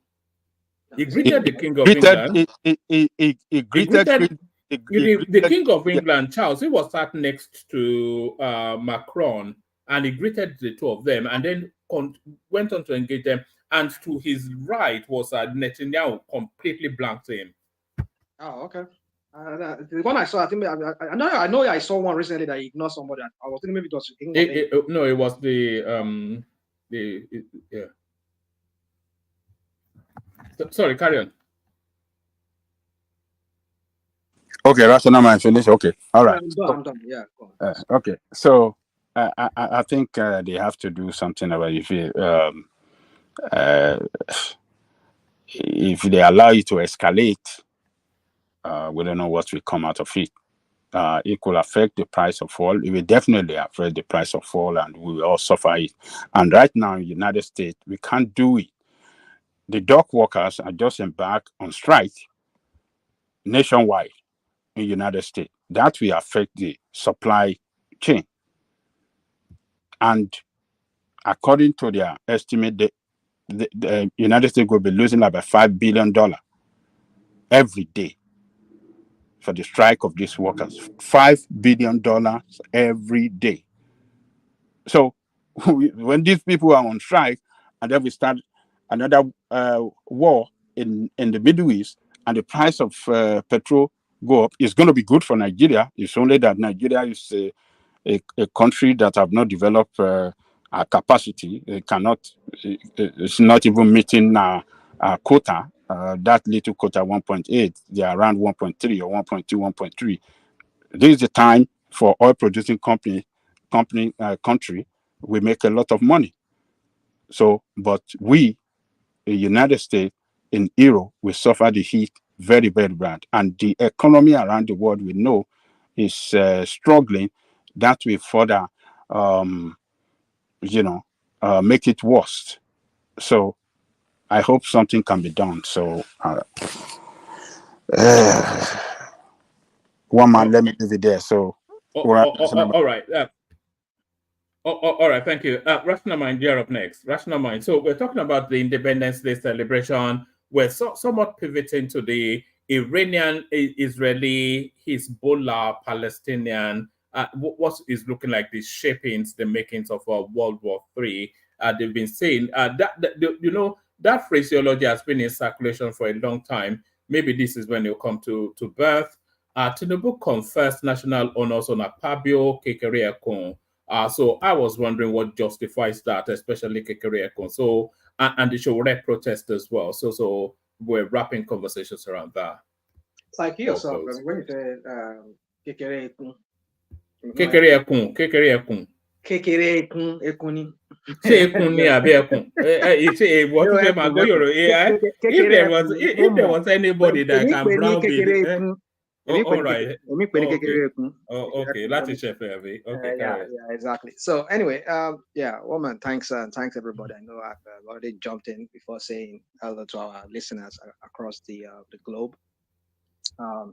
We appreciate you all, especially those people who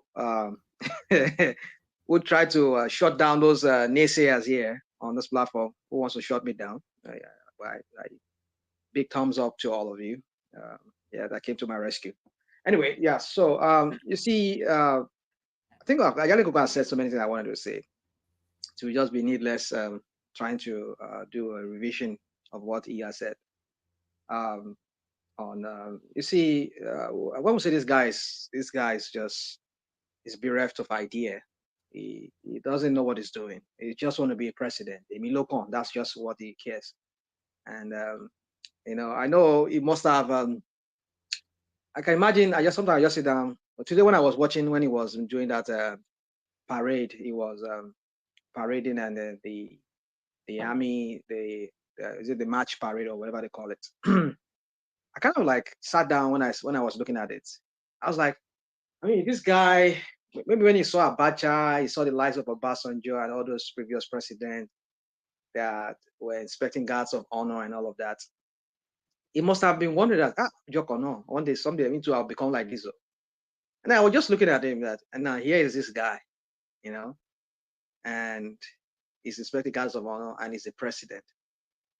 And it reminds me of one of the pictures I saw of Obasanjo when he was doing that. Obasanjo he has this posture, this statesmanly posture, especially when he was a younger man. Even when he became a president in 1999, he's always he has that statesman's like posture, and I see that in Tinubu today, kind of when he was expecting that guards of honor. I was just like imagining he must have been wondering that someday me too I'll become like this. So yeah, you are Bacha. You look at you are walking in front of guards of honor. Someday me too, I finally realized it. So anyway, so well that's he has eventually realized it's he once said that and I said it has been my lifelong ambition to be president. So he has realized it. But then the question is, what has he done with it so far? I know you guys were not here yesterday. I was surprised hearing Kulata of all people, the Akpabio economist here, analyzing and showing that he has totally lost hope in Tinubu. I don't know what he's going to do when almost 2 years of his administration is just fumbling and he's not getting anything right. And all those people working with him doesn't seem like those so-called people that they call those people that helped him when he was governor of Lagos, whom I don't even know to this very day. I don't even know what they did. I don't know when people say he built Lagos. I don't know what the crap they're talking about. So then here we go. Here they are with him now. What's his name? The finance guy, the one in CBN, all of them. They're all there.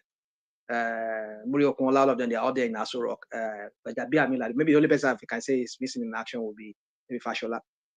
So, but then still, at least he has almost like 70% of those people who work with him when he was governor. They are there with him. But yeah, see, here we go. See, so it's not it's because I get them before doesn't mean I say I always get them. Not as if he ever had anything said to even show for anything. But people like you, woman, and other people, and those Akpabio and other influencers online, they buy them to promote Tinubu and blow him up than who he is. So for me, it's just what I just saw today was just a man who is bereft of idea. And this way that he talks sometimes, it just bewilders me here. Like, kidding about my intent. So then, I mean, what's this guy? What are these guys' speech writers?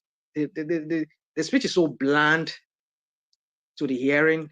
It's just like, Kinney, what is new this guy is telling us? There's nothing new there.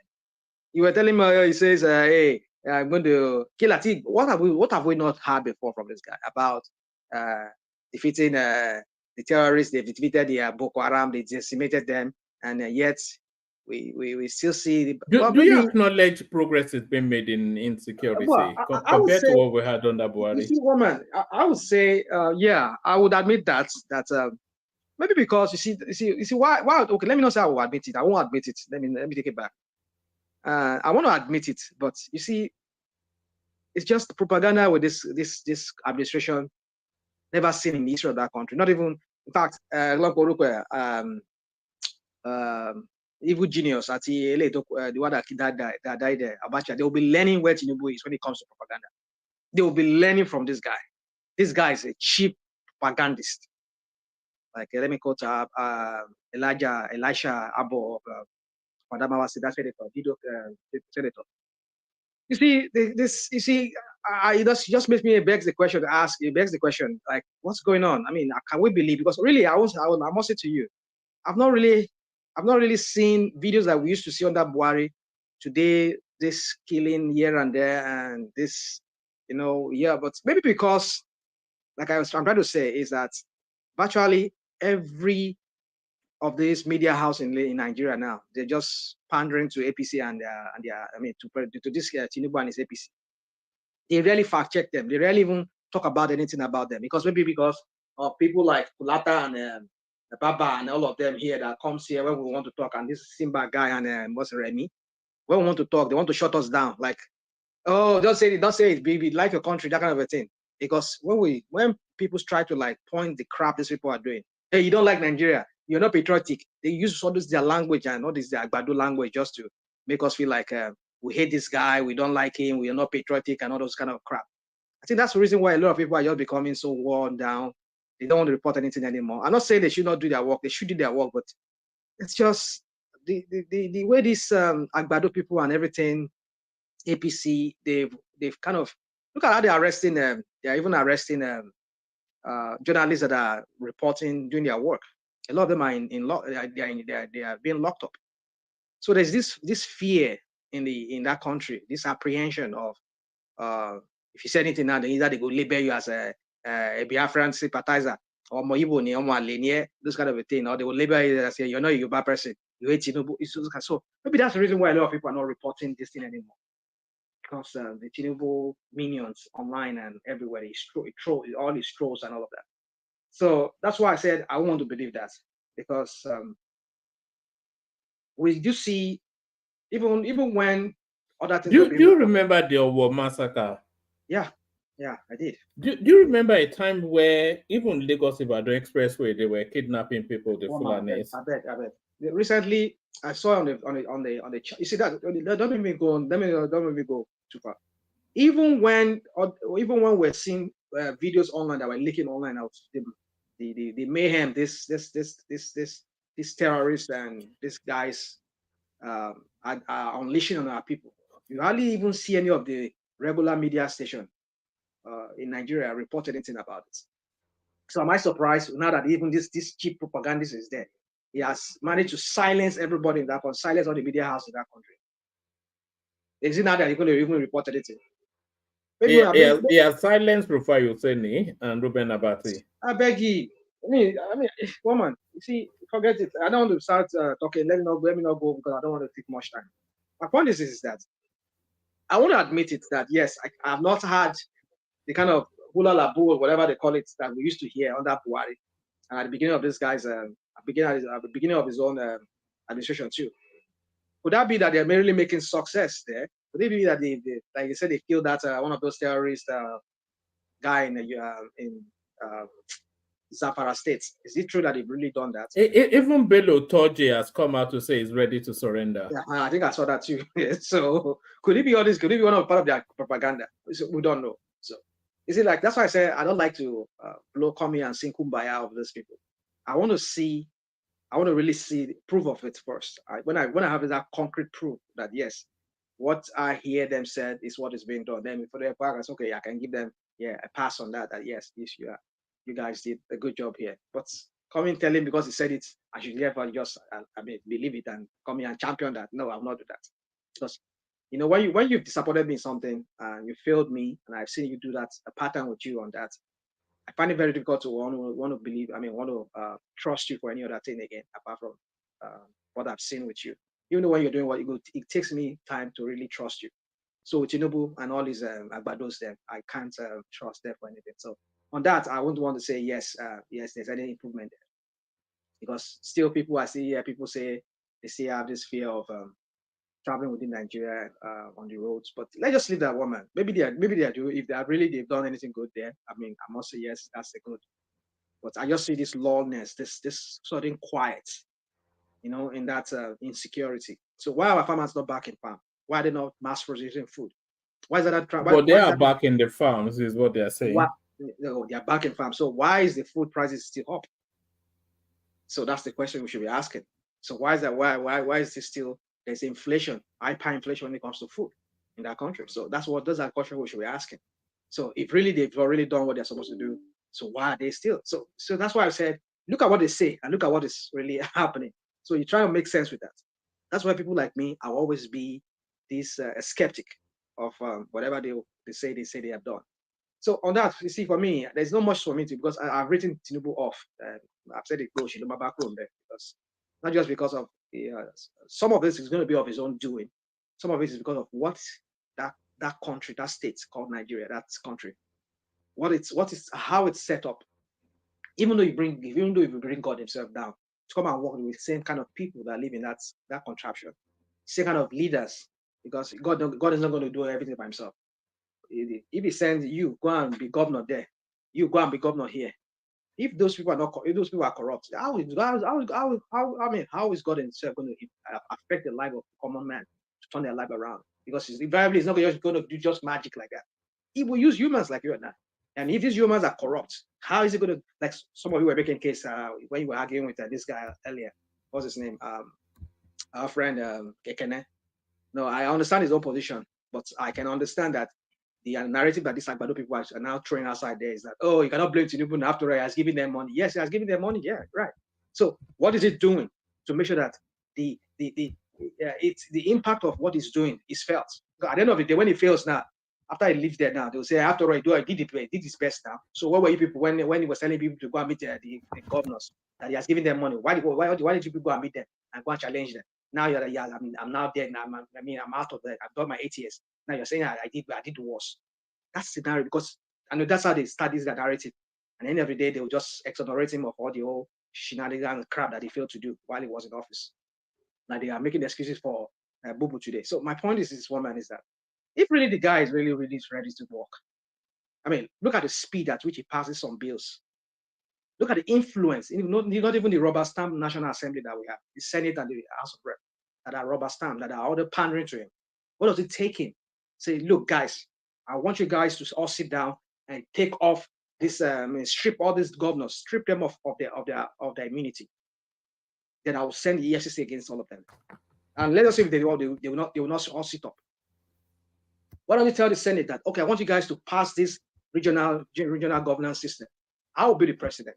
Maybe after my 8 years, we'll ease it out, and then we'll gradually bring in that regional system. He can do it by fiat. Let me not say by fiat, but when I say by fiat, he has that influence over. After all, he has the rubber stamp as Speaker of the House. He has a rubber stamp as a Senate President that he just conferred. I don't know whether he's even deserving of that honor that he gave to him. But that's another, by the way. I think Yaliko did a very good job in explaining that aspect. For me, I just believe that these people are just a bunch of clowns. They're not ready to work for the people. Like I used to say here, I say here on your platform, I said, look, if all the sin that this guy has done, all the people he has killed, just to get there, continue maintaining. I'm good. So if all the what's it called, all the how am I trying to say now, that all the people he has killed or whatever, if the aim is that he wants to become president. He wants to. I mean, like I said to you, I said I don't mind people doing little evil. No, that's a much evil to me. You have to. I mean, they killed. What's his name? What's his name? Christopher Williams. They killed him just so that APC could continue maintaining their hold on. Tinubu's gymnastics could continue having its hold on Lagos State. Rational, what are you saying? That what? How do you know? Brother, Go on. What am I saying, Azam? Tell me. You talked of Funsho Williams now. Do you know who killed Funsho Williams? Ah, come on, dude. My brother, go on.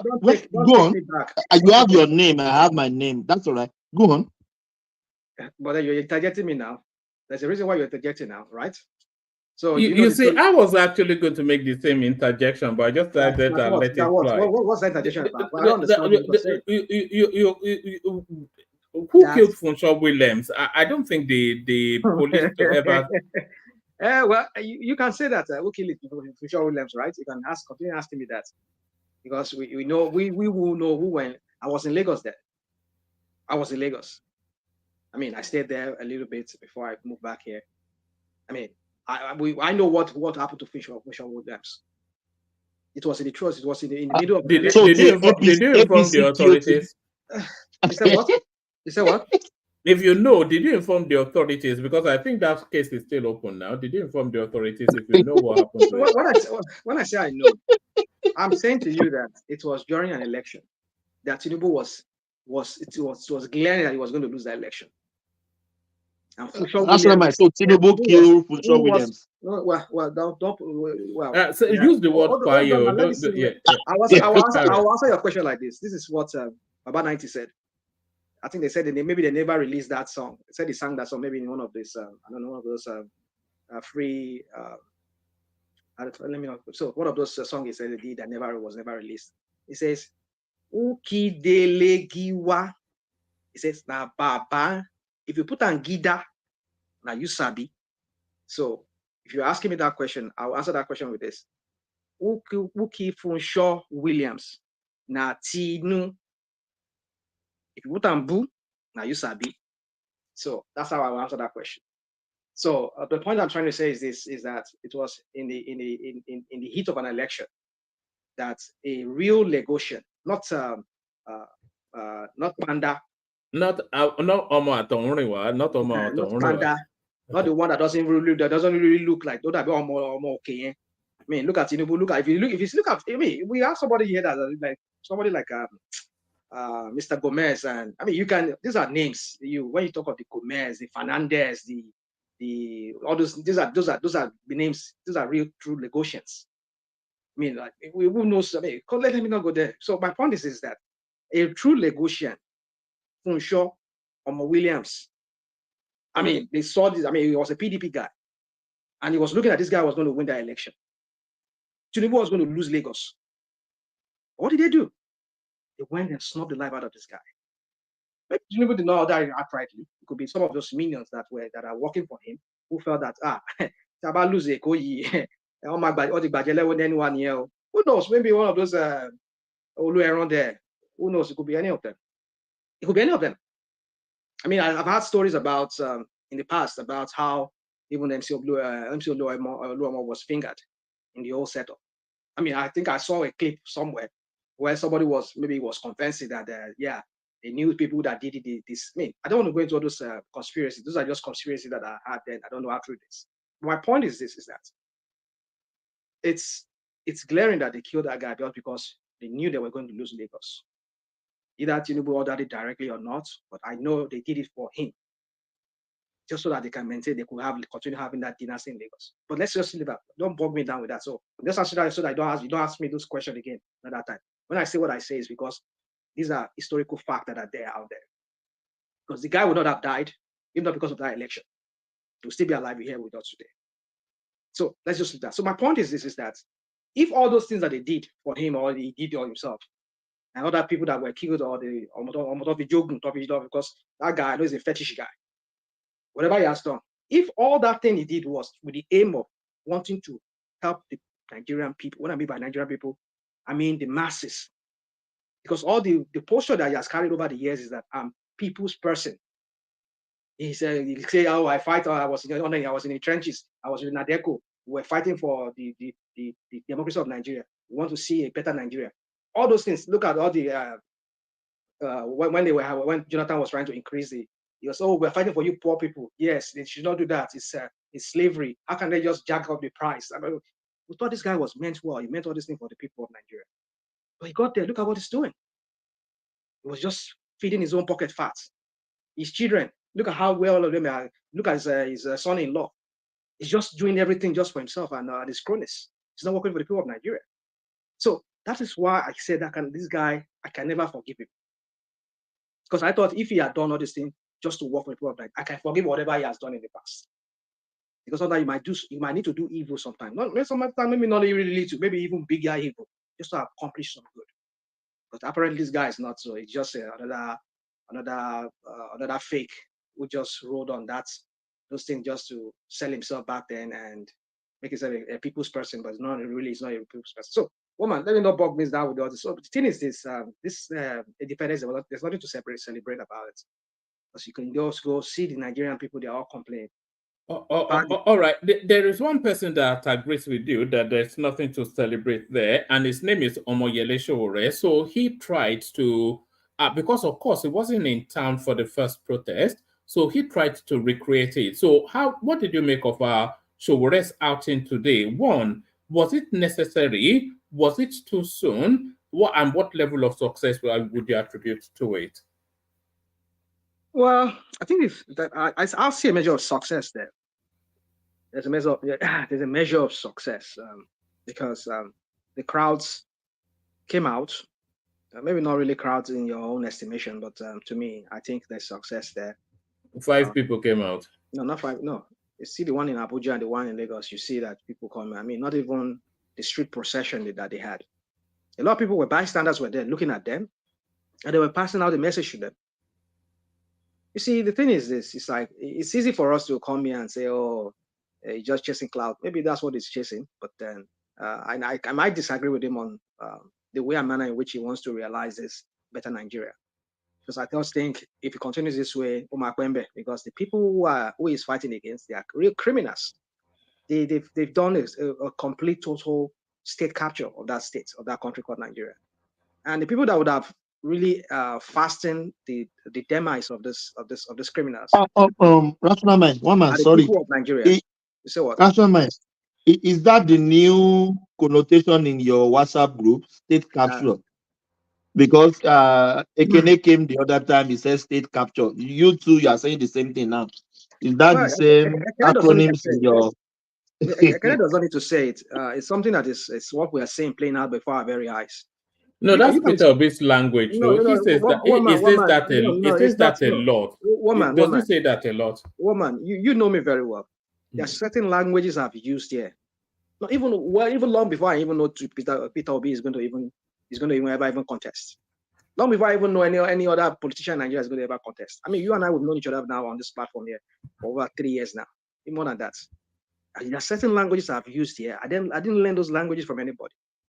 I'm somebody who will read widely when I have the time, and I have good grasp of English. So I mean, don't give me that. I mean, I'm not trying to promote myself. I mean, my own little way, I'm read. So I mean, I know what a state capture is. It's not. What do you mean you are well read? Have you read Eze Goes to School? Have you read Eze Goes to School? One man. I wanted to say well. I said, but I said I'm read. Is that what I said? I took it back. You know so I don't want to. Let me show you something actually.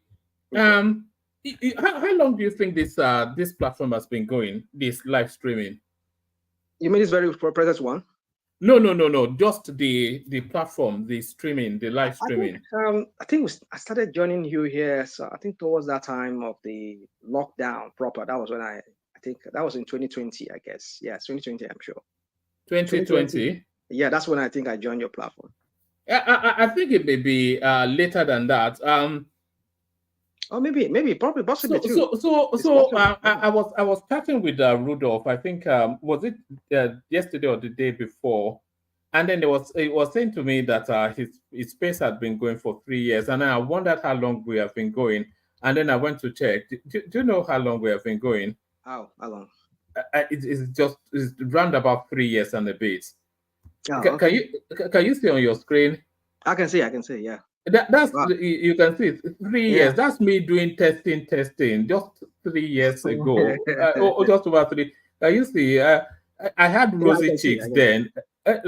God, Yeah, time you know, flies. I thought we had been going for longer, but we are just actually a bit 3 years. You know, it's Okay, maybe I joined in 2021, but I know it was towards that time that we had that lockdown and people were just like, we're all just so mad about the Fulanis and everything. We come here and just come here and use here yes, you know, as we used a to. therapy for us, as a therapy session for us to vent our anger, So anyway, woman. So for me, I just did it show that in conclusion. For me, like I said, I just I disagree with him on the way and manner in which he's going about it. Omakwembe, we continue this aluta that he's doing every time.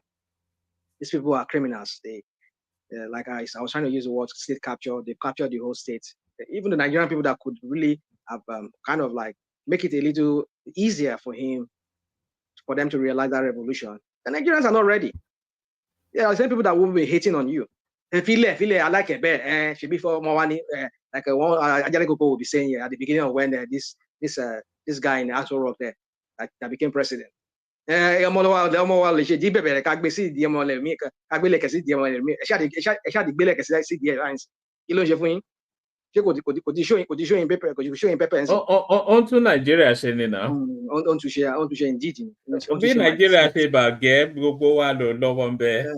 No, mi ò bá yín lọ́wọ́ ń bẹ̀ bóyá ti Buhari mo lè bá yín lọ́wọ́ ti lọ́wọ́ ní ti Buhari náà tẹ̀lé.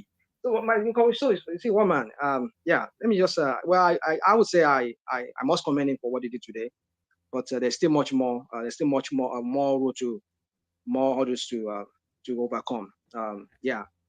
Quickly on this Iran stuff. Yes, give us a little flavor on Iran, but on your way to giving us to the flavor on Iran, let me hand over to Thomas. Right. So that's Ayo right there, the super chatter. Of course, Ayo always super chat. Fourth, who has been super chatting? That's one of your backers from that Duke session right there. Yeah, so that's fourth right there, who showing some consistency. So I appreciate you guys. Keep it up. Let me hand over to Thomas. I'm not quite sure how much legs he's got left. If anybody wants the session to carry on, then you have to hop on. So thank you, everyone. I'll see you tomorrow. Thank you. So Thomas, real quick. Yes, yeah. Let me just say this. You see the Israel conflict, and I think it's a wrong timing, like Ajali Koko said.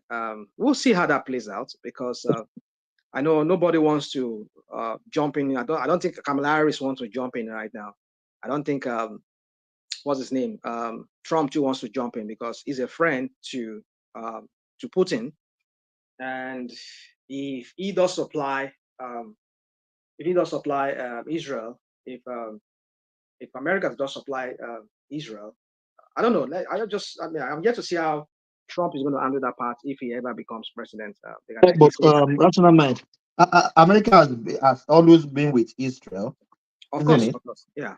And I'm saying they will supply them arm, and maybe I don't think I don't think they're going to put any boots on ground for the United States for Israel. They only supply them the weaponry that they will need to prosecute that war. But the question is this: that I don't know how much of readiness that Iran is when it comes to this war, but they've been making mouths. I think I watched a clip today where Netanyahu addressed the people of Iran. I think the guy speaks. I know he speaks many other languages. I think he speaks about 5 different languages. He even speaks English fluently as well. Oh, of course he does. What I'm saying, he speaks other language. He speaks French. He speaks Spanish. He speaks Hebrew, and what other language I want? So many other international language. I think he speaks Farsi. The Iranian language, I think it's Farsi, and then Farsi. I think it speaks a little bit, or if he speaks that. But anyway, so my point is that I see this war dragging in the United States. When any of these presidential candidates right now, they have to pause. So in trying to pause, and I know they will still. I mean, Biden can still give some, even though he's a lame duck president, he might still want to give them some kind of weaponry. but not at the level of what they will really need. If really Iran is prepared, like they said, they are prepared to fight Israel this time around. And like Galekoko said, that they supply them some kind of missile defense system, Iron Dome of their own from Russia. So that would drag. I don't think Israel wants to, because Israel will not survive it if the United States does not give them weaponry. I don't think they can stand Iran on that, because they will overwhelm their system. So that's what they will need. They will need Israel. I mean, they will need the United States to come in at some point. And but then I don't know any of these presidential candidates if they want to do that. I know what's his name? Kamala Harris has said that he is for two-state solution. Israel should have the right to exist side by side with the Palestinian. And but I know Trump is on his no. Israel should have the whole place to themselves. They should subjugate the other hostile nations like Lebanon and. But rational mind, we are still dealing with Russia and Ukraine. These people want to start another war. So that's why I think they need to be calculated, because the world right now cannot afford to fight going to world war. I know some people have been predicting that we might go into another kind of third world war, which I see that reality. It might happen, because it's going to be. Rational mind. No, it's not. We don't even talk. We shouldn't be talking about it. Rational mind. No, I'm not talking about it. It's what is. I understand what you mean, but it's not a good thing for us. But it's staring at us in the face now. It is staring at us in the face that it might happen. I know. Because right now the world is just coming out of a pandemic, and most countries are still struggling to get their economy on a good footing. Now this whole thing is happening again. It's going to drag every other country, because everybody has to take a position. All the U.S. allies who have to align with the U.S., all the Russian allies who have to align with Russia, and then it starts a third world war. So, but if not, maybe it's going to be proxy war. They will be fighting a proxy war. America will be supplying Ukraine, supplying Israel weaponry, so that they can fight the Russian. So it's going to be a kind of proxy war. So for me, we just have to see how this plays out. I think it's a bad timing for maybe the Iranians were calculative, and I know that United States, the U.S. Intelligence already they warned Israel that because when I saw this, when I was yesterday or this morning, I saw it that they said they were going to attack Israel, and they were warning Israel that look, they're going to launch missile into your territory, so be prepared. So but I think sometimes they communicate with the United States diplomatic intelligence through I think is it the Swiss or the Finland embassy in Tehran. So yeah, well, the point I'm trying to make here is this: it's a bad timing for Israel. I just hope they are prepared for Iran this time around, but they cannot do it alone. If the US does not help them, they will be overwhelmed. They cannot. I know the other one that Netanyahu is just making out, just boasting. I don't think they have the means, but we shall see how that goes. If really, rational mind. Israel too, they have Iron Domes. Israel too have weapons. They do, but they have weapons. They do. They have weapons, though. But hey, my brother, war always scare me. The war in Ukraine, this guy and Russia, it scared me like I'm living there. Just imagine people living in that territory, how their life is being shattered, scattered. In Ukraine now, the rate of divorce in Ukraine now is just skyrocketing. Hello, sir. Please, General Thomas. Yeah. Good evening. Say Nigeria people are suffering more than Ukraine. Ukraine still supplying Nigeria corn, Akpabio. Are you for real? Yeah, for real. The people in Ukraine, they are still living better than people in Nigeria and Black Africa. Not even Rwanda, all those kind fake what did they show? What did they show for Abuja? Black people are just too backward. That people who people at war are the ones supply una food. Now Tinubu is relying on the grains from Ukraine. When I talk about African politics, about Africa backwardness, as we now celebrate independence of debt, and then backwardness. Thank you. Yeah, thank you. Yeah, National Mind. National Mind. The war scared me like anything. No, scared me like anything. For the past few weekends now, like this past weekend, I was just binging on. I've watched so many documentary on Hitler, the Second World War, how it all. I mean, I know the story, but I'm always fascinated about any documentary I see online, even like all the one they have on Netflix. I say maybe they brought in a new one on Netflix. I finish everything on Netflix on Nazi and Second World War. And my fascination about it is just to understand, appreciate the life at that time, just to understand how difficult what people went through with war and all of that. When I come here, I denounce this bigotry that Tinubu and his criminals come here and spew here. That is how it began. When you hate them, you just hate. But Rational Mind, all the war, general war, local war, civil war, everything we've partake in this life, people finally come to a round table and stop the war. So why can't we come to a round table and don't fight war? Well, it's not as easy as that. You see that Middle East issue, Palestine and Israel. It's I mean, Rational Mind, it just not the big minimum thing Israel since I was born. This war has been for you to know that there are some like that's what I'm saying. You see, I hate to say this because I don't want to say this. Hitler did so many things against the Jews, and no doubt that was in his I think that book Mein Kampf. There was one book that Hitler that he wrote.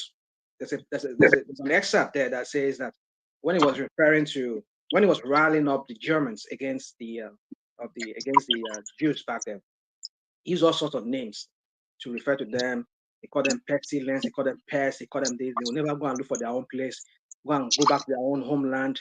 So that was what made the Israelis who went back, and so-called people that call themselves Israelis, to go and fight for that Palestinian land, and they got it from them. I think in 1946 or when it was that they got that back.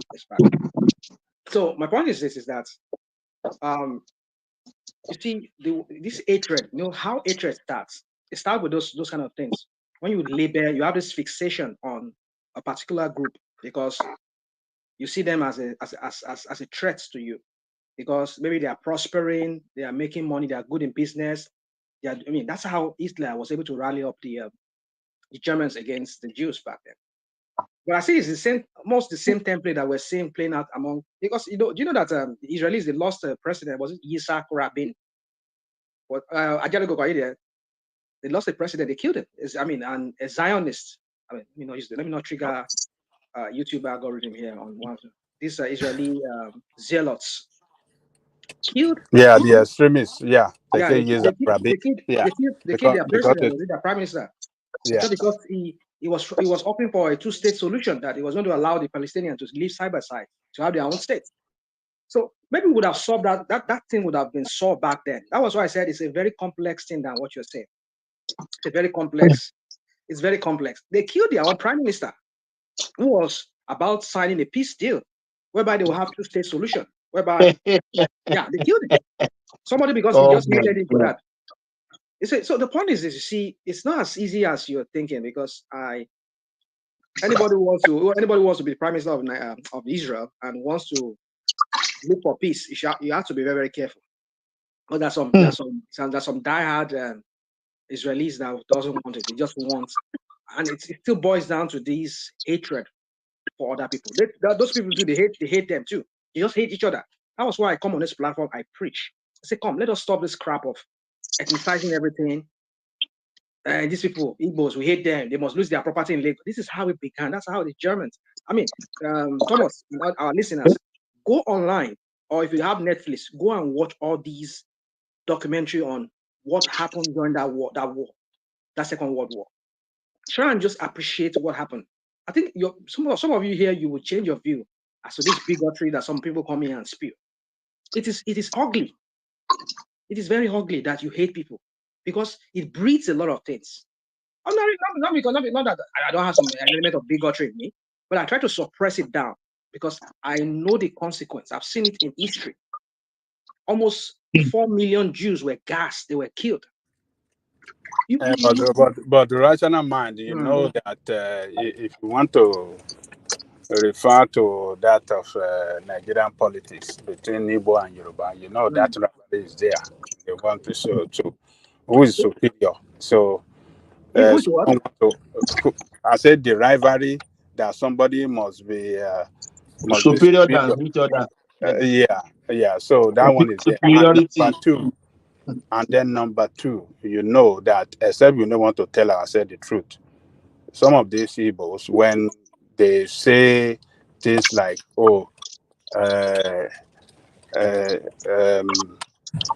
Lagos, no man's land. Lagos is no man's land. That's an insult. You can't say that. That anger a lot of that.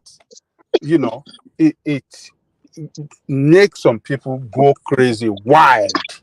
you know that. So it's not you can't tell me rational mind that Yoruba are tribal people. We are not, by nature, by our practice, by the way we do things. We are not tribal. You know,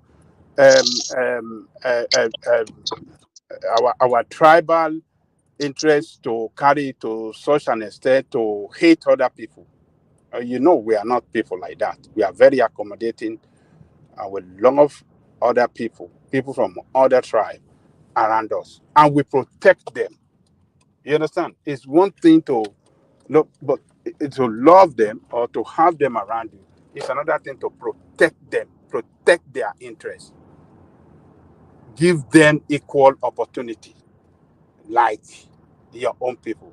We are known for that. So it's we have to blame both sides. When some people come and say Lagos is no, say Yoruba is it causes it causes some anger in some people to who want to carry out some tribal jingoism against them too. So you can continue. All the things you said, I understand. But there's a different angle to this thing, the way you just said it. You see, like I said, there's context to everything. Now I need to go very soon. I think I have less than 1 minute. But let me just go and say this, Ajaneko. You see, this one that happened recently, it has nothing to do with, you see, this issue of rivalry, Lagos no be no man's land, it has always been there. But why at every election that you see APC, Tinubu and his bigots and his Ronukus, it is that time they will bring up this matter. Now, election has finished now. Let's say Tinubu is not even in the play, or is any of his governors that he wants to become Lagos State governors are not in play. You will see, we won't hear it anymore. But let elections start again. Maybe in Lagos, or maybe now in federal, now since I is in federal now. Yeah, you start seeing that bigotry. Why? But rational mind, don't you think something trigger them?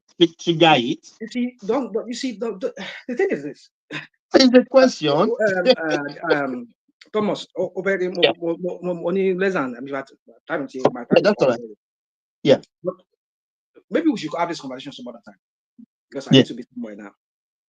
I need to join some kind of somewhere. I need to be somewhere now. So yeah, that's all right. What I'll just say is this: there's more to this thing you guys just said than what you're just saying.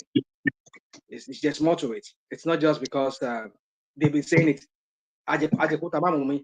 Man, Gini company call. Bajiman Burawa niye. Yeah. The Lagos are no man's land. We know. But these people, they will play on that. You see, I can feel it.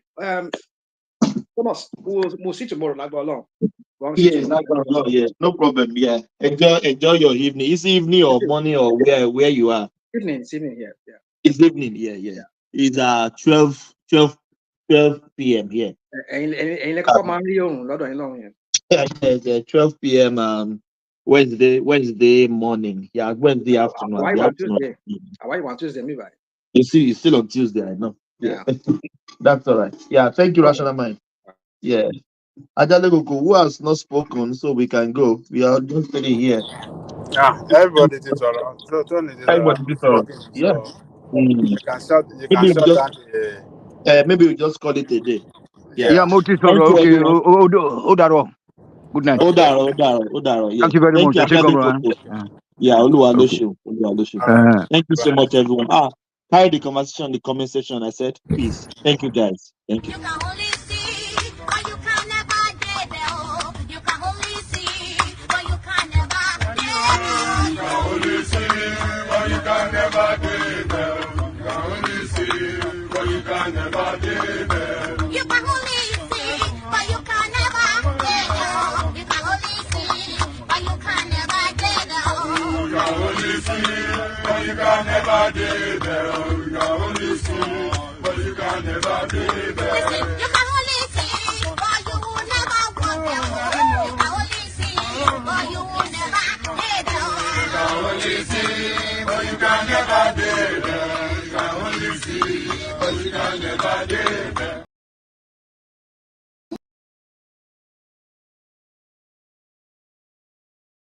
My convoy is 5 vehicles, and you cannot buy fuel unless I'm inside the car.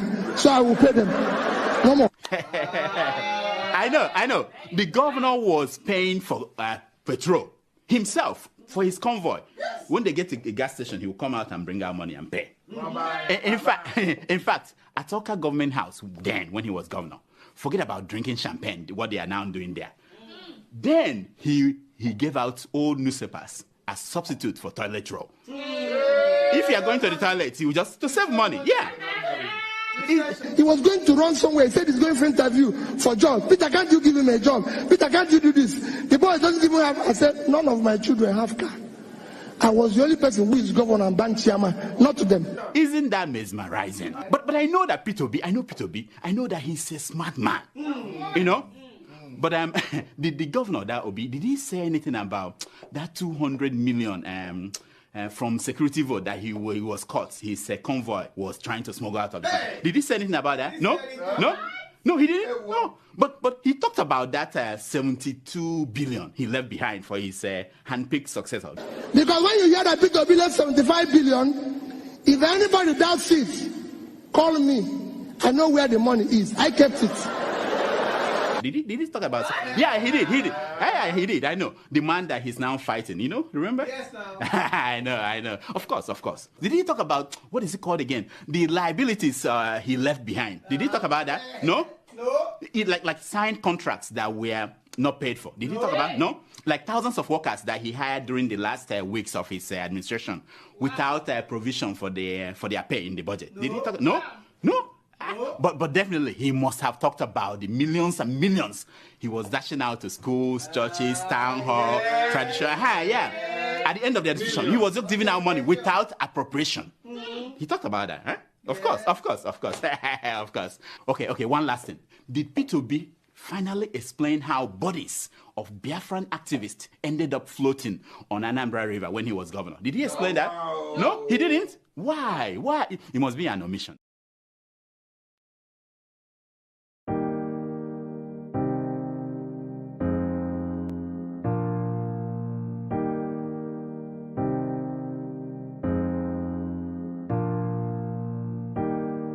Ọbụnụ gịnị ka m na-achọzụnụ ịmana Chukwu akọta iwo mo o nyere m iwu nyelu ya ume.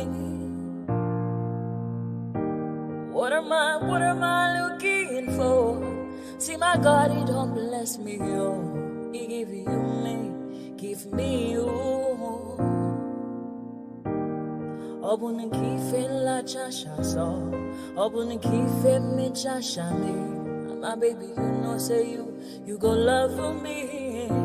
Hey yeah, I do go. I could go. When I call your name, Shakara for me. Oh, Roma. I will be your Romeo. You go be my Julie.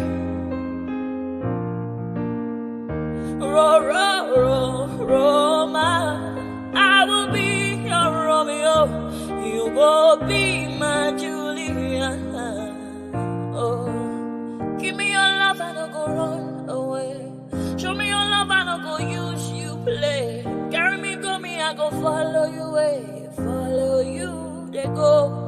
Maka Munagi, me and you. Okwa Munagi, my baby, and me and you. Me and you. Okwa Munagi, my baby, oh. Obuzi kife la chasha so. Obuni kife la chasha me, oh. My baby, you know, say you go love me. I do go. I could go. When I call your name, Shakara for me. Oh, Roma. I will be your Romeo. You go be my Julie. Yeah. Roma. I will be your Romeo. You will be my Julia. Oh, Roma. I will be your Romeo. You will be my Julia.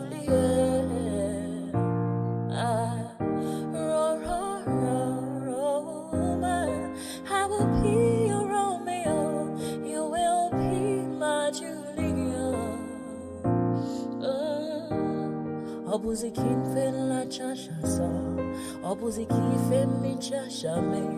My baby, you know say you gon' love me. I do go.